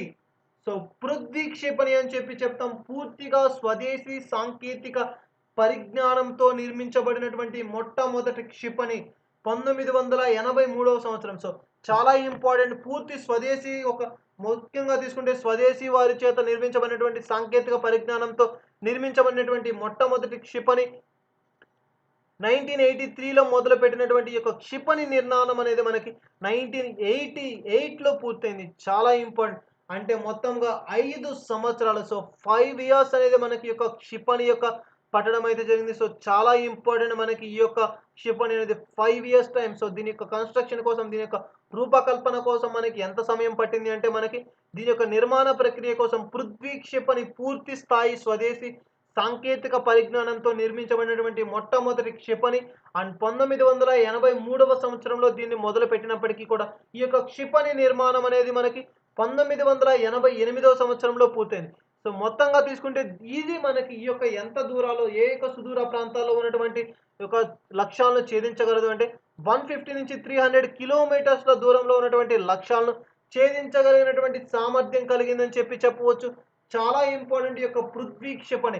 పృథ్వీ మిసైల్ గురించి మనం మెయిన్‌గా చూస్తే కరెంట్ అఫైర్స్ పాయింట్ ఆఫ్ వ్యూలో కూడా ఈ యొక్క పృథ్వీ క్షిపణికి సంబంధించి చూస్తే పృథ్వీ క్షిపణి అనేది మనకి ఇటీవల కాలంలో ఒక కరెంట్ అఫైర్స్‌లో నిలవడం అయితే జరిగింది. సో వన్ డే మనం ఈ యొక్క కరెంట్ అఫైర్స్‌లో కూడా ఈ యొక్క టాపిక్ గురించి డిస్కస్ చేసాం. అండ్ మిసైల్స్ ముఖ్యంగా తీసుకుంటే రక్షణ వ్యవస్థలో డిఫెన్స్ రంగంలో ఒక వినూత్నమైనటువంటి అంశాలు తీసుకుంటే ఈ యొక్క కార్యక్రమాలు DRDO వారికి సంబంధించి డిఫెన్స్ రీసెర్చ్ డెవలప్మెంట్ ఆర్గనైజేషన్ వారు ఒక నూతనమైనటువంటి ఎన్నో కార్యక్రమాలను ఇటీవల కాలంలో తరచూ కూడా మనం చూస్తున్నాం. సో, అటువంటి సంస్థలు ఎన్నో కూడా మనకి చాలా ఇంపార్టెంట్. మన భారతదేశంలో డిఫెన్స్ పరంగా రక్షణ రంగంలో అత్యున్నతమైనటువంటి సంస్థ ఏది అంటే DRDO. Defence research development organisation. So, అటువంటి వారందరూ కూడా ఎన్నో చేస్తున్నారు. ముఖ్యంగా తీసుకుంటే వీరికి సంబంధించి చూస్తే ఈ యొక్క పృథ్వీ క్షిపణి పూర్తి స్థాయి సాంకేతిక స్వదేశీ సాంకేతిక పరిజ్ఞానంతో నిర్మించబడినటువంటి మొట్టమొదటి క్షిపణి అని చెప్పవచ్చు. చాలా ఇంపార్టెంట్. 1983లో మొదలుపెట్టినటువంటి యొక్క క్షిపణి నిర్మాణం అనేది మనకి 1988లో మనకి పూర్తవడం. 5 ఇయర్స్ మనకి ఈ యొక్క క్షిపణి నిర్మాణం అనేది పట్టింది. సో, మొత్తంగా దీని యొక్క లక్ష్యం ఎంత అంటే 150 నుంచి 300 కిలోమీటర్ల దూరంలో ఉన్నటువంటి లక్ష్యాలను కూడా సుదూరమైనటువంటి లక్ష్యాలను కూడా ఛేదించగలిగినటువంటి సామర్థ్యం కలిగిందని చెప్పవచ్చు. చాలా ఇంపార్టెంట్ ఈ యొక్క క్షిపణులకు సంబంధించి. ముఖ్యమైనటువంటిదని చెప్తాం. ముఖ్యంగా తీసుకుంటే పృథ్వీ అత్యంత ఇంపార్టెంట్ మనకి ఈ యొక్క క్షిపణి కూడా. అండ్ ముఖ్యంగా తీసుకుంటే మరొక ఇంపార్టెంట్ థింగ్. సో, ఏంటి అండ్ ఇంకోటి అంటే మనకి మరొకటి అగ్ని. కార్గిల్ యుద్ధం తరువాత పాకిస్తాన్‌ను దృష్టిలో పెట్టుకొని కేవలం 18 నెలల్లో దీన్ని పూర్తి చేశారు. చాలా ఇంపార్టెంట్ అండి. మనం ఇప్పుడే డిస్కస్ చేసాం. అత్యుత్తమైనటువంటి ఇంపార్టెంట్ మనకి యొక్క యుద్ధాల్లో ముఖ్యమైనది ఏంటంటే కార్గిల్ యుద్ధం. ఇటీవల కాలంలో కూడా చూసాం ఈ యొక్క కార్గిల్ యుద్ధాలకు సంబంధించి. మనం మెయిన్‌గా హిస్టరీ పరంగా తీసుకుంటే కార్గిల్ యుద్ధం మన భారతదేశ చరిత్రలో ఒక మైలురాయి, ఒక కీలకమైనటువంటి యుద్ధం ఈ యొక్క యుద్ధం అని చెప్పవచ్చు. కార్గిల్ యుద్ధం మనకి ఈ యొక్క కార్గిల్ యుద్ధానికి సంబంధించి చూస్తే ఈ యొక్క యుద్ధం అనేది మనకి అత్యున్నతమైనటువంటిదిగా చెప్పుకోవచ్చు. ఎందుకంటే మన భారతదేశ చరిత్రలో అత్యంత విజయవంతమైనటువంటి యుద్ధం మన భారతీయులు ఒక మనకి ముఖ్యంగా తీసుకుంటే చాలా గొప్పది అండి మన భారతదేశం. ఎందుకు అంటే కూడా ఏదైనా దేశం మన మీదకొచ్చినా కూడా శాంతి భద్రతలు మాత్రమే దృష్టిలో పెట్టుకొని వారిని పారద్రోలడానికి మాత్రమే ప్రయత్నిస్తుంది. కానీ ఆ యొక్క ఉగ్రవాద దాడులకు తిరిగి దాడులు చేయడం, లేదంటే శాంతి సమైక్యతలను నెలకొల్పకుండా ఇతర ఉగ్రవాదుల దాడులను కూడా నెలకొల్పడం అనేది మన భారతదేశంలో జరగదు. మహోన్నతమైనటువంటి దేశం మన భారతదేశం. ఎందుకు అంటే ఇతర దేశాల మీద శాంతి సామరస్యాలను కలిగి ఉంటుంది. శాంతి ఒప్పందాలకు అంగీకరిస్తుంది. సో, అనేకమైనటువంటి అంశాలతో తరచూ మనం చూస్తే ఈ యొక్క అంశాలకు సంబంధించి చూస్తే ఇటీవల కాలంలో కూడా మనకి ఈ యొక్క ఉగ్ర దాడులనేది మన దేశంలో చెలరేగడం అయితే జరిగింది. సో, లాస్ట్ మంత్ అని చెప్తాం. ఈ మంత్‌లో లాస్ట్ వీక్‌లో ఒక ఉగ్రవాద దాడులు అనేది చెలరేగాయి. సో, దానికి సంబంధించి కూడా చూసాం. ముఖ్యంగా తీసుకుంటే ఇటీవల కాలంలో 6 మంత్స్ బ్యాక్ కూడా మనకి చాలా ఇంపార్టెంట్ ఈ యొక్క ఆర్మీకి సంబంధించి వివిధ రకాలైనటువంటి యుద్ధాలు, ఎన్నో ఉగ్రదాడులు జరిగినప్పటికీ కూడా మన భారతదేశం ఎప్పుడూ కూడా ఇతర దేశాల మీద యుద్ధాలకు కాకుండా ఎప్పుడు ఏ దేశం మీదకి యుద్ధాలకనేది ప్రకటించదు. అండ్ ముఖ్యంగా తీసుకుంటే శాంతి, సామరస్యం, సమైక్యత అని చెప్పే అంశాల మీద అతి ముఖ్యమైనటువంటి దేశం మన అత్యంత ఒక ముఖ్యమైనటువంటి దేశంగా, సమైక్య దేశంగా, సో, ఒక రక్షణ దేశం అని చెప్పవచ్చు. సో, ఆ దేశం మన భారతదేశం. సో, ఆ విధంగా తీసుకుంటే ఈ యొక్క అగ్ని సో, చాలా ఇంపార్టెంట్ ఈ యొక్క అగ్ని సంబంధించి. సో, అగ్ని అని చెప్తాం. సో, కార్గిల్ యుద్ధం తరువాత పాకిస్తాన్‌ని దృష్టిలో పెట్టుకొని కేవలం 18 నెలల్లో ఏర్పాటు చేయబడింది ఈ యొక్క అగ్ని 3. సో, చాలా ఇంపార్టెంట్ ఈ యొక్క అగ్ని అని చెప్పవచ్చు. సో, అగ్ని క్షిపణి. సో, దీన్ని తయారు చేసినటువంటి సంస్థ ఏది? చాలా ఇంపార్టెంట్. ఇప్పటి వరకు కూడా చూస్తున్నాం. డీఆర్‌డీఓ మనకి రీసెర్చ్ డెవలప్‌మెంట్ ఆర్గనైజేషన్ అని చెప్తాం. అగ్ని క్షిపణిని తయారు చేసి మనకి చాలా ఇంపార్టెంట్ అత్యున్నతమైనటువంటి సంస్థ అండి మనకి యొక్క డీఆర్‌డీఓ సంస్థ. ఇటీవల కాలంలో కూడా ఈ యొక్క డీఆర్‌డీఓకి సంబంధించి మనం చూడడం అయితే జరిగింది. ఒక లైవ్ అనేది కూడా చూసాం. ఏంటి అంటే ఈ యొక్క డీఆర్‌డీఓ అత్యున్నతమైనటువంటి సంస్థ. Defence research development organisation. ముఖ్యంగా తీసుకుంటే ఒక నూతనమైనటువంటి కార్యక్రమాల ద్వారా ఇటీవల కాలంలో ఈ యొక్క కరోనా కాలంలో కూడా ఒక ఉన్నతమైనటువంటి సేవలను ప్రదర్శిస్తుంది. ముఖ్యంగా తీసుకుంటే రక్షణ రంగంలోనే కాదు, వ్యాక్సినేషన్ పరంగా కూడా ఒక వినూత్న ఒరవడిని సృష్టిస్తుంది అని చెప్పి కీలకమైనటువంటి అంశాలను మనం చూడడం అయితే జరిగింది. సో, మెయిన్‌గా తీసుకుంటే ఈ యొక్క కార్గిల్ యుద్ధం తరువాత పాకిస్తాన్‌ను దృష్టిలో పెట్టుకొని కేవలం 18 నెలల్లోనే మనకి యొక్క డీఆర్‌డీఓ వారు డిఫెన్స్ రీసెర్చ్ డెవలప్‌మెంట్ ఆర్గనైజేషన్ వారి యొక్క అగ్ని క్షిపణిని తయారు చేశారు. సో, ప్రస్తుతం మనకి మెయిన్‌గా తీసుకుంటే ఈ యొక్క అగ్ని. సో, అగ్ని అంటున్నాం. సో, ఈ యొక్క అగ్నికి సంబంధించి చూస్తే మనకి ఈ యొక్క అగ్ని క్షిపణికి సంబంధించి చూస్తే మొత్తంగా ఉన్నటువంటివి ఎన్ని? సో, ఎన్ని ఈ యొక్క అగ్నికి సంబంధించి ఏ అంశాలు చూస్తాం? సో, మెయిన్‌గా ఎన్ని ఉన్నాయని చూస్తే మెయిన్‌గా వచ్చేసరికి ఈ యొక్క అగ్ని క్షిపణికి సో, ఈ యొక్క అగ్ని మిసైల్ మొత్తంగా 3 రకాల క్షిపణులు ఉండడం అయితే జరిగింది. అగ్ని 1 దీని యొక్క పొడవు వచ్చేసరికి 15 మీటర్లు. దీని యొక్క పరిధి వచ్చేసరికి 850 కిలోమీటర్లు. సో, అంత సుదూరమైనటువంటి ప్రాంతాల్లో ఉన్నటువంటి లక్ష్యాలను కూడా ఛేదించగలిగినటువంటి సామర్థ్యం కలిగినటువంటి ఒక చాలా ఇంపార్టెంట్ యొక్క క్షిపణి మిసైల్ ఏంటి అంటే అగ్ని 1. సో చాలా ఇంపార్టెంట్. అదే విధంగా తీసుకుంటే అగ్ని 2 దీని యొక్క పొడవు వచ్చేసరికి 20 మీటర్ల పరిధి అనేది ఉండడం జరుగుతుంది. సో దీని యొక్క మొత్తంగా తీసుకుంటే ఏ విధమైనటువంటి లక్ష్యాలను ఛేదిస్తుంది? ఎంత సుదూరమైనటువంటి ప్రాంతాల్లో ఉన్నటువంటి లక్ష్యాలను ఛేదించగలదంటే 3300 నుంచి 4800 కిలోమీటర్లు. అత్యంత ఇంపార్టెంట్ అండి మనకి ఈ యొక్క సుదూరమైనటువంటి ప్రాంతాలు. దగ్గరలో కాదు, చాలా దూరం 3300 కిలోమీటర్లు అంటే అత్యంత సుదూరమైనటువంటి ప్రాంతాలండి.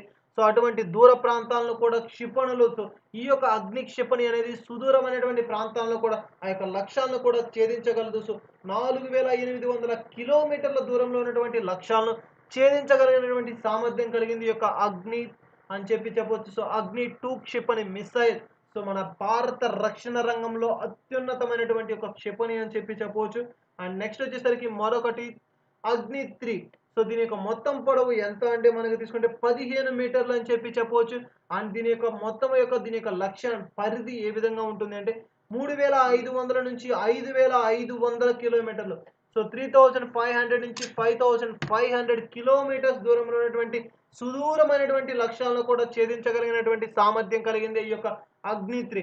ఇటీవల కాలంలో కూడా ఈ యొక్క అగ్ని 3కి సంబంధించి చూస్తే మరొక ఇంపార్టెంట్ థింగ్ ఈ యొక్క అగ్ని 3 ఏంటంటే అత్యున్నతమైనటువంటి మిసైల్, అత్యంత ప్రభావితమైనటువంటి మిసైల్ అండ్ అత్యంత శక్తివంతమైనటువంటి మిసైల్. డిఆర్డిఓ ద్వారా నిర్మించబడినటువంటి ఒక నూతనమైనటువంటి ఈ యొక్క మిసైల్ అనేది మనకి చాలా ఇంపార్టెంట్. ఈ యొక్క అంశాలకు సంబంధించి చూస్తే అగ్ని 3 సో మొత్తంగా తీసుకుంటే 5500 కిలోమీటర్ల దూరంలో ఉన్నటువంటి సుదూర లక్ష్యాలను కూడా ఛేదించగలిగినటువంటి సామర్థ్యం కలిగినటువంటిది అని చెప్పవచ్చు. చాలా ఇంపార్టెంట్ మనకి ఈ యొక్క అగ్ని 3 మిసైల్. సో మెయిన్‌గా తీసుకుంటే మనం ఈ యొక్క మిసైల్స్‌కి సంబంధించి ఆకాష్ మిషన్ కావచ్చు, ఈ యొక్క మెయిన్‌గా తీసుకుంటే పృథ్వీ మిషన్ గురించి కావచ్చు, మెయిన్ ఇంపార్టెంట్ థింగ్ తీసుకుంటే బ్రహ్మోస్ మిషన్ అండ్ అదే విధంగా తీసుకుంటే అగ్ని మిషన్. ముఖ్యంగా తీసుకుంటే ఏ సంస్థల ద్వారా ఈ యొక్క అంశం అనేది నిర్వహించబడింది అండ్ ఇంపార్టెంట్ అంటే మనకి ముఖ్యంగా తీసుకుంటే ఏ సంస్థ అంటే డిఆర్డిఓ, డిఫెన్స్ రంగంలో అత్యున్నతమైనటువంటి రంగం అని చెప్పవచ్చు. So DRDO defence research development organisation ద్వారా నిర్వహించబడినటువంటి ఒక అగ్ని మిసైల్స్ అని చెప్పవచ్చు. సో ఈ యొక్క మిసైలే మనకి ఈ యొక్క అగ్ని 3 మిసైల్ మన భారత రక్షణ రంగంలో కీలకమైనటువంటి పాత్ర పోషిస్తున్నటువంటి మిసైల్ అని చెప్తాం. సో అగ్ని 3 మిసైల్ ముఖ్యంగా చూడండి ఈ యొక్క అగ్ని 3కి సంబంధించి పోటీ పరీక్షలకు ఎవరైతే ప్రిపేర్ అవుతున్నారో వారు కూడా చూడండి ఎక్కువ శాతం ఈ యొక్క అగ్ని 3 మిసైల్కి సంబంధించి ఇటీవల కాలంలో మనం తరచూ నిలవడం అయితే చూస్తున్నాం. సో చాలా ఇంపార్టెంట్ ఈ యొక్క అగ్ని 3కి సంబంధించినటువంటి యొక్క మిసైల్స్కి సంబంధించినటువంటి ఒక ముఖ్యమైనటువంటి అంశాలు. మెయిన్ ఇంపార్టెంట్ థింగ్స్ అండి ఈ యొక్క మిసైల్స్కి సంబంధించి కానీ ఏదైనా సరే ఒక అంశం కనుక ముఖ్యంగా ఈ యొక్క హెడ్లైన్స్లో కానీ నిలవడం అయితే జరిగిందో అది మనకి ఒక ఇంపార్టెంట్ థింగ్గా తీసుకోవడం అయితే జరుగుతుంది. సో మెయిన్‌గా తీసుకుంటే ఈ యొక్క అగ్ని 3 మిసైల్ అనేది మనకి చాలా ఇంపార్టెంట్ మిసైల్‌గా తీసుకోవడం అయితే జరుగుతుంది. సో మెయిన్‌గా చూద్దాం ఇది మనకి యొక్క క్షిపణులు.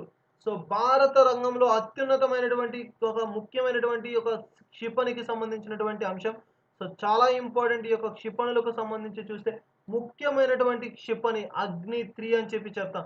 ఎందుకు అంటే మనకి యొక్క అగ్ని 3 క్షిపణి అనేది అత్యున్నతమైనటువంటి ప్రతిభను కనపరుస్తుంది అని చెప్పొచ్చు. అత్యంత సుదూరమైనటువంటి ప్రాంతాల్లో ఉన్నటువంటి లక్ష్యాలను కూడా ఛేదించగలిగినటువంటి సామర్థ్యం కలిగిందే మనకి యొక్క అగ్ని 3 మిసైల్.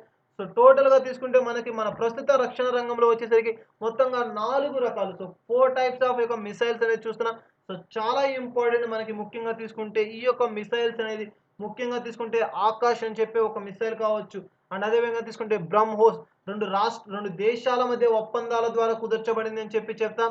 అండ్ థర్డ్ వన్ వచ్చేసరికి పృథ్వీ మిసైల్ అండ్ అదే విధంగా తీసుకుంటే లాస్ట్ వన్ అగ్ని మిసైల్.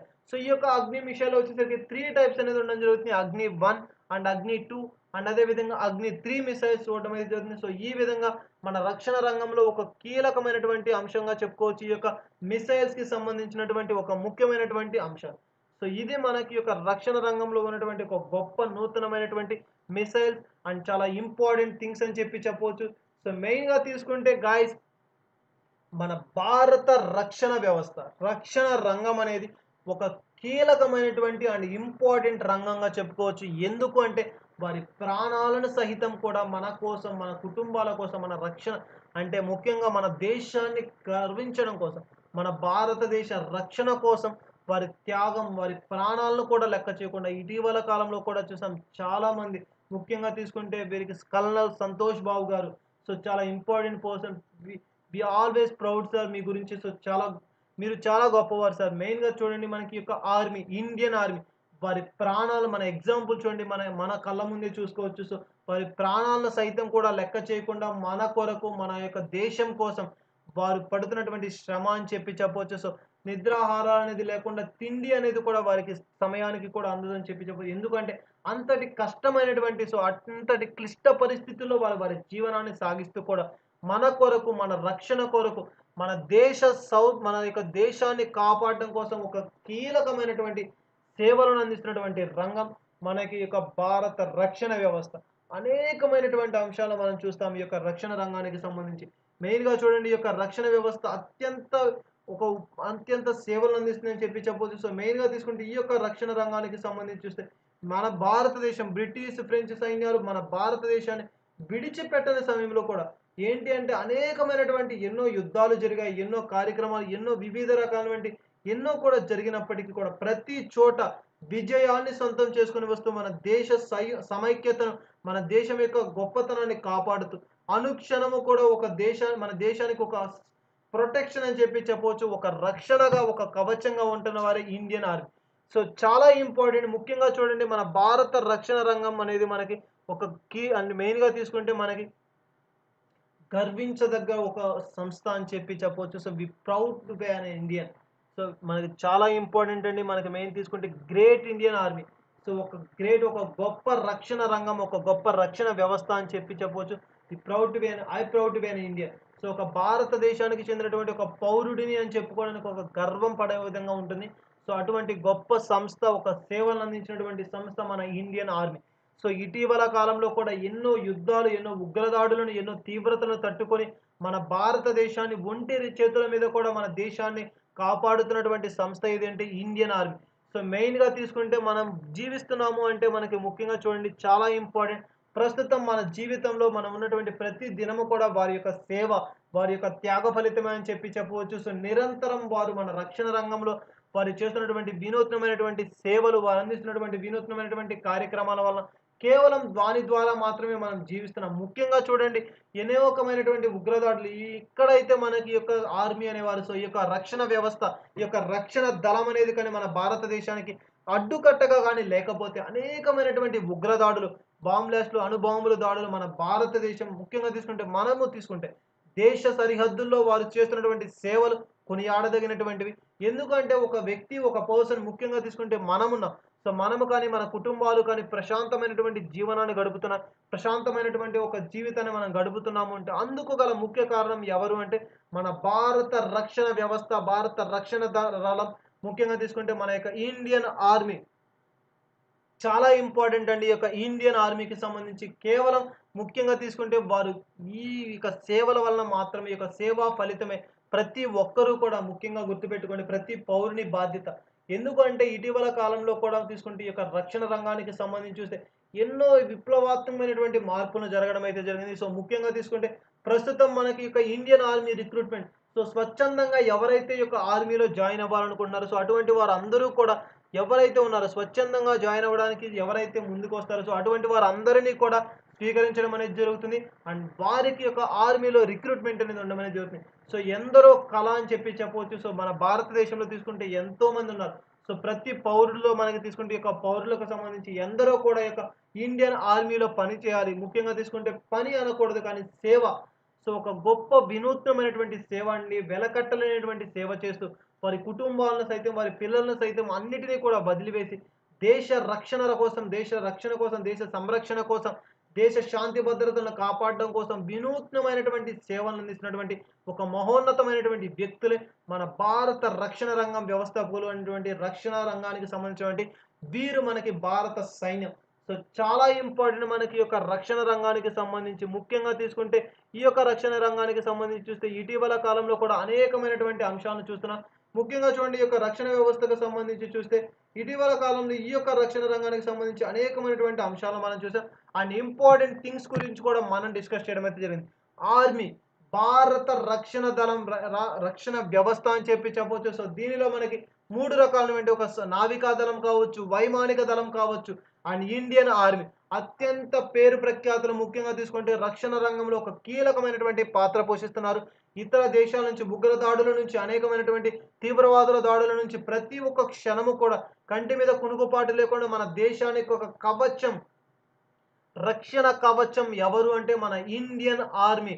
సో చాలా important. So main important thing అండి. సో ప్రతి ఒక్క అంశం కూడా మనకి యొక్క రక్షణ రంగానికి సంబంధించి సో ప్రతి పౌరుడి బాధ్యత, ప్రతి పౌరుని యొక్క బాధ్యత ఏంటి అంటే మన దేశాన్ని, మన దేశ గౌరవాన్ని, మన దేశ ప్రతిష్టను మనమే కాపాడుకోవాలి. సో అటువంటి వారికి సంబంధించి చూస్తే వారిలో మన భారతదేశానికి సంబంధించి ముఖ్యంగా తీసుకుంటే మన భారత రక్షణ శాఖ అని చెప్పొచ్చు. సో భారత రక్షణ శాఖ ఎప్పుడూ కూడా మన దేశాన్ని కాపాడుతూ, మన దేశానికి ఒక మైలురాయిగా, ఒక రక్షణ కవచంగా ఉంటూ, దేశ పరిరక్షణలో భాగంగా ఎన్నో వినూత్నమైనటువంటి సేవలను అందిస్తుందని చెప్పవచ్చు.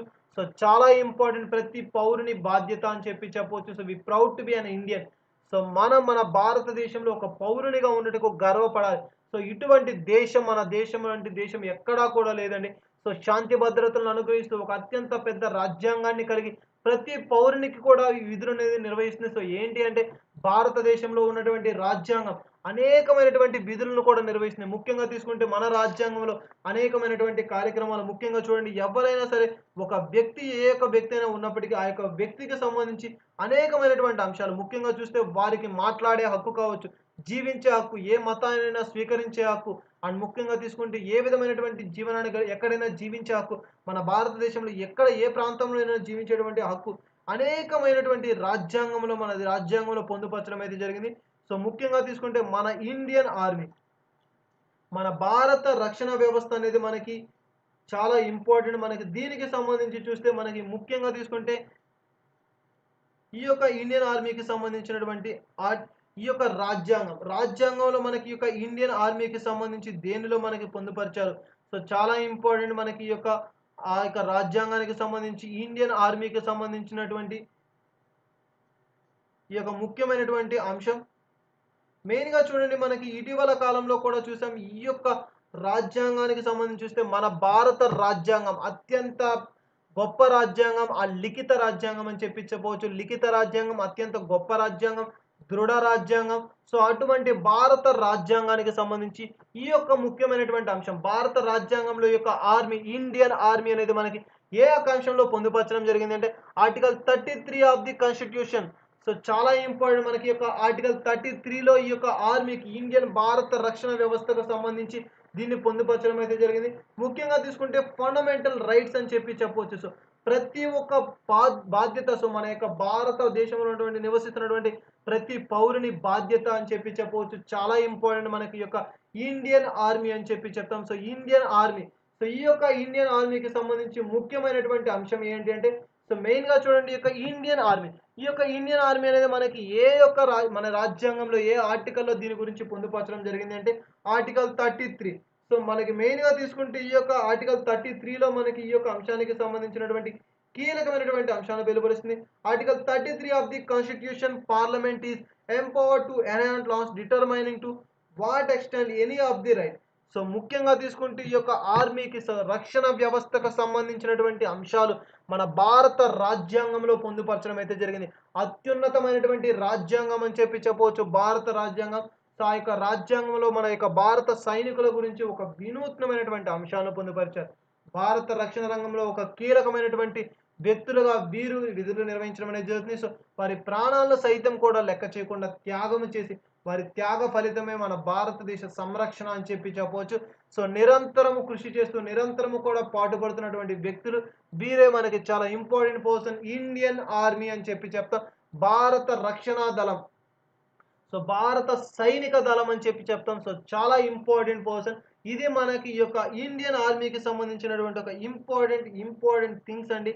అండ్ ముఖ్యంగా చూడండి ఎవరైతే ఈ యొక్క భారత రక్షణ వ్యవస్థకు సంబంధించి సో ముఖ్యంగా తీసుకుంటే ఎవరైతే ఈ యొక్క రక్షణ రంగంలో సేవను అందించాలి అనుకుంటున్నారు ఒక గొప్ప వ్యక్తి అండి. చాలా ఇంపార్టెంట్ మనకి ముఖ్యంగా తీసుకుంటే ఇటీవల కాలంలో ఈ యొక్క ఆర్మీకి సంబంధించి ప్రతి సంవత్సరము కూడా మనకి ఈ యొక్క నియామకాలనేది జరుగుతూ ఉంటాయి. అనేక మంది, వేల మంది మనకి వీరికి దీనికి అప్లై చేసుకోవడం అనేది జరుగుతుంది. ఎందుకంటే వారి యొక్క సేవలను మన దేశానికి అందించాలి అని చెప్పి ఒక ముఖ్యమైనటువంటి ఉద్దేశ్యం అని చెప్పి చెప్తాం. సో ఇండియన్ ఆర్మీ అనేది మన దేశంలోనే అత్యున్నతమైనటువంటిది అని చెప్పి చెప్తాం. సో ప్రతి ఒక్కరి జీవన మనుగడకు ప్రతి ఒక్కరిని ప్రాణాలు సైతం లెక్క చేయకుండా వారి జీవితాలను కూడా త్యాగం చేసి, వారిని, వారి కుటుంబాలని త్యాగం చేసి, వారి యొక్క జీవితం మొత్తాన్ని కూడా వారి యొక్క జీవితం మొత్తం అంటే ఆ కుటుంబాన్ని కూడా వదిలివేసి, ఎక్కడో ఉన్నటువంటి అనుకూలమైనటువంటి పరిస్థితులు లేని ప్రాంతాల్లో నివసిస్తూ, దేశ రక్షణ కోసం పాటుపడుతున్నటువంటి ఒక గొప్ప వ్యక్తులు ఇండియన్ ఆర్మీ. మన భారత రక్షణ రంగం అని చెప్పి చెప్తాం. సో చాలా గొప్పది అని చెప్పి చెప్తాం. సో ఇది మనకి ఒక ఇంపార్టెంట్ థింగ్‌కి సంబంధించినటువంటి ఒక ముఖ్యమైనటువంటి అప్డేట్ అండి. చాలా ఇంపార్టెంట్. ఈ విధంగా మనకి ఒక ఇండియన్ ఆర్మీకి సంబంధించినటువంటి లైవ్ అనేది మనకి ప్రొవైడ్ చేయడం అనేది జరుగుతుంది. సో చాలా ఇంపార్టెంట్ అండ్ ముఖ్యమైనటువంటి అంశంగా కూడా మనం చెప్పుకోవచ్చు. అండ్ మెయిన్‌గా వచ్చేసరికి ఈ యొక్క అంశానికి సంబంధించి ముఖ్యమైనటువంటి సో ఈ విధంగా మనకి ఈ యొక్క అంశం గురించి చూడడం అయితే జరుగుతుంది. సో చాలా ఇంపార్టెంట్ ఈ యొక్క భారత రక్షణ వ్యవస్థ. సో భారత రక్షణ రంగం అని చెప్పి చెప్తాం. ఒక కీలకమైనటువంటి వ్యవస్థ. సో మన భారత రక్షణ రంగం. సో మెయిన్‌గా చూస్తే మన భారతదేశంలో ఒక అత్యున్నతమైనటువంటి ఒక సంస్థ ఇండియన్ ఆర్మీ. భారత రక్షణ రంగం, రక్షణ వ్యవస్థ అని చెప్పి చెప్తాం. సో ఒక గొప్ప వ్యవస్థ. సో ఏది అంటే we proud to be an Indian. So మేము ఒక భారతీయులం అని చెప్పుకోవడానికి గర్వపడతామని చెప్పి చెప్తాం. So I proud to be an Indian. So guys మనకి ఈ యొక్క ఆర్మీకి సంబంధించి, ఈ యొక్క భారత రక్షణ రంగానికి సంబంధించి అత్యంత ఇంపార్టెంట్ థింగ్ అని చెప్పి చెప్పొచ్చు. సో చాలా ఇంపార్టెంట్ మనకి ఈ యొక్క రక్షణ రంగానికి సంబంధించి ఒక కీలకమైనటువంటి అంశం. సో ఇది మనకి ఈ యొక్క ఇండియన్ ఆర్మీకి సంబంధించినటువంటి ఒక ముఖ్యమైనటువంటి అంశం. చాలా ఇంపార్టెంట్ మన భారత రక్షణ రంగానికి సంబంధించి ఒక ప్రతిష్టాత్మకమైనటువంటి అంశం అని చెప్పి చెప్పవచ్చు. సో మెయిన్‌గా తీసుకుంటే ఈ యొక్క రక్షణ రంగానికి సంబంధించి అత్యున్నతమైనటువంటి ఒక రంగం ఏది అంటే మన ఇండియన్ ఆర్మీ. సో ఇది మనకి ఈ యొక్క రక్షణ రంగానికి సంబంధించినటువంటి ఒక కీలకమైనటువంటి అంశం. Thank you guys. గైస్ ముఖ్యంగా ఒక ఇంపార్టెంట్ అనౌన్స్‌మెంట్ అండి. ముఖ్యంగా చూస్తే ఈ యొక్క లైవ్‌లో మనకి ఈ యొక్క ఇండియన్ ఆర్మీ గురించి ఎక్స్‌ప్లెయిన్ చేయడం అయితే జరిగింది.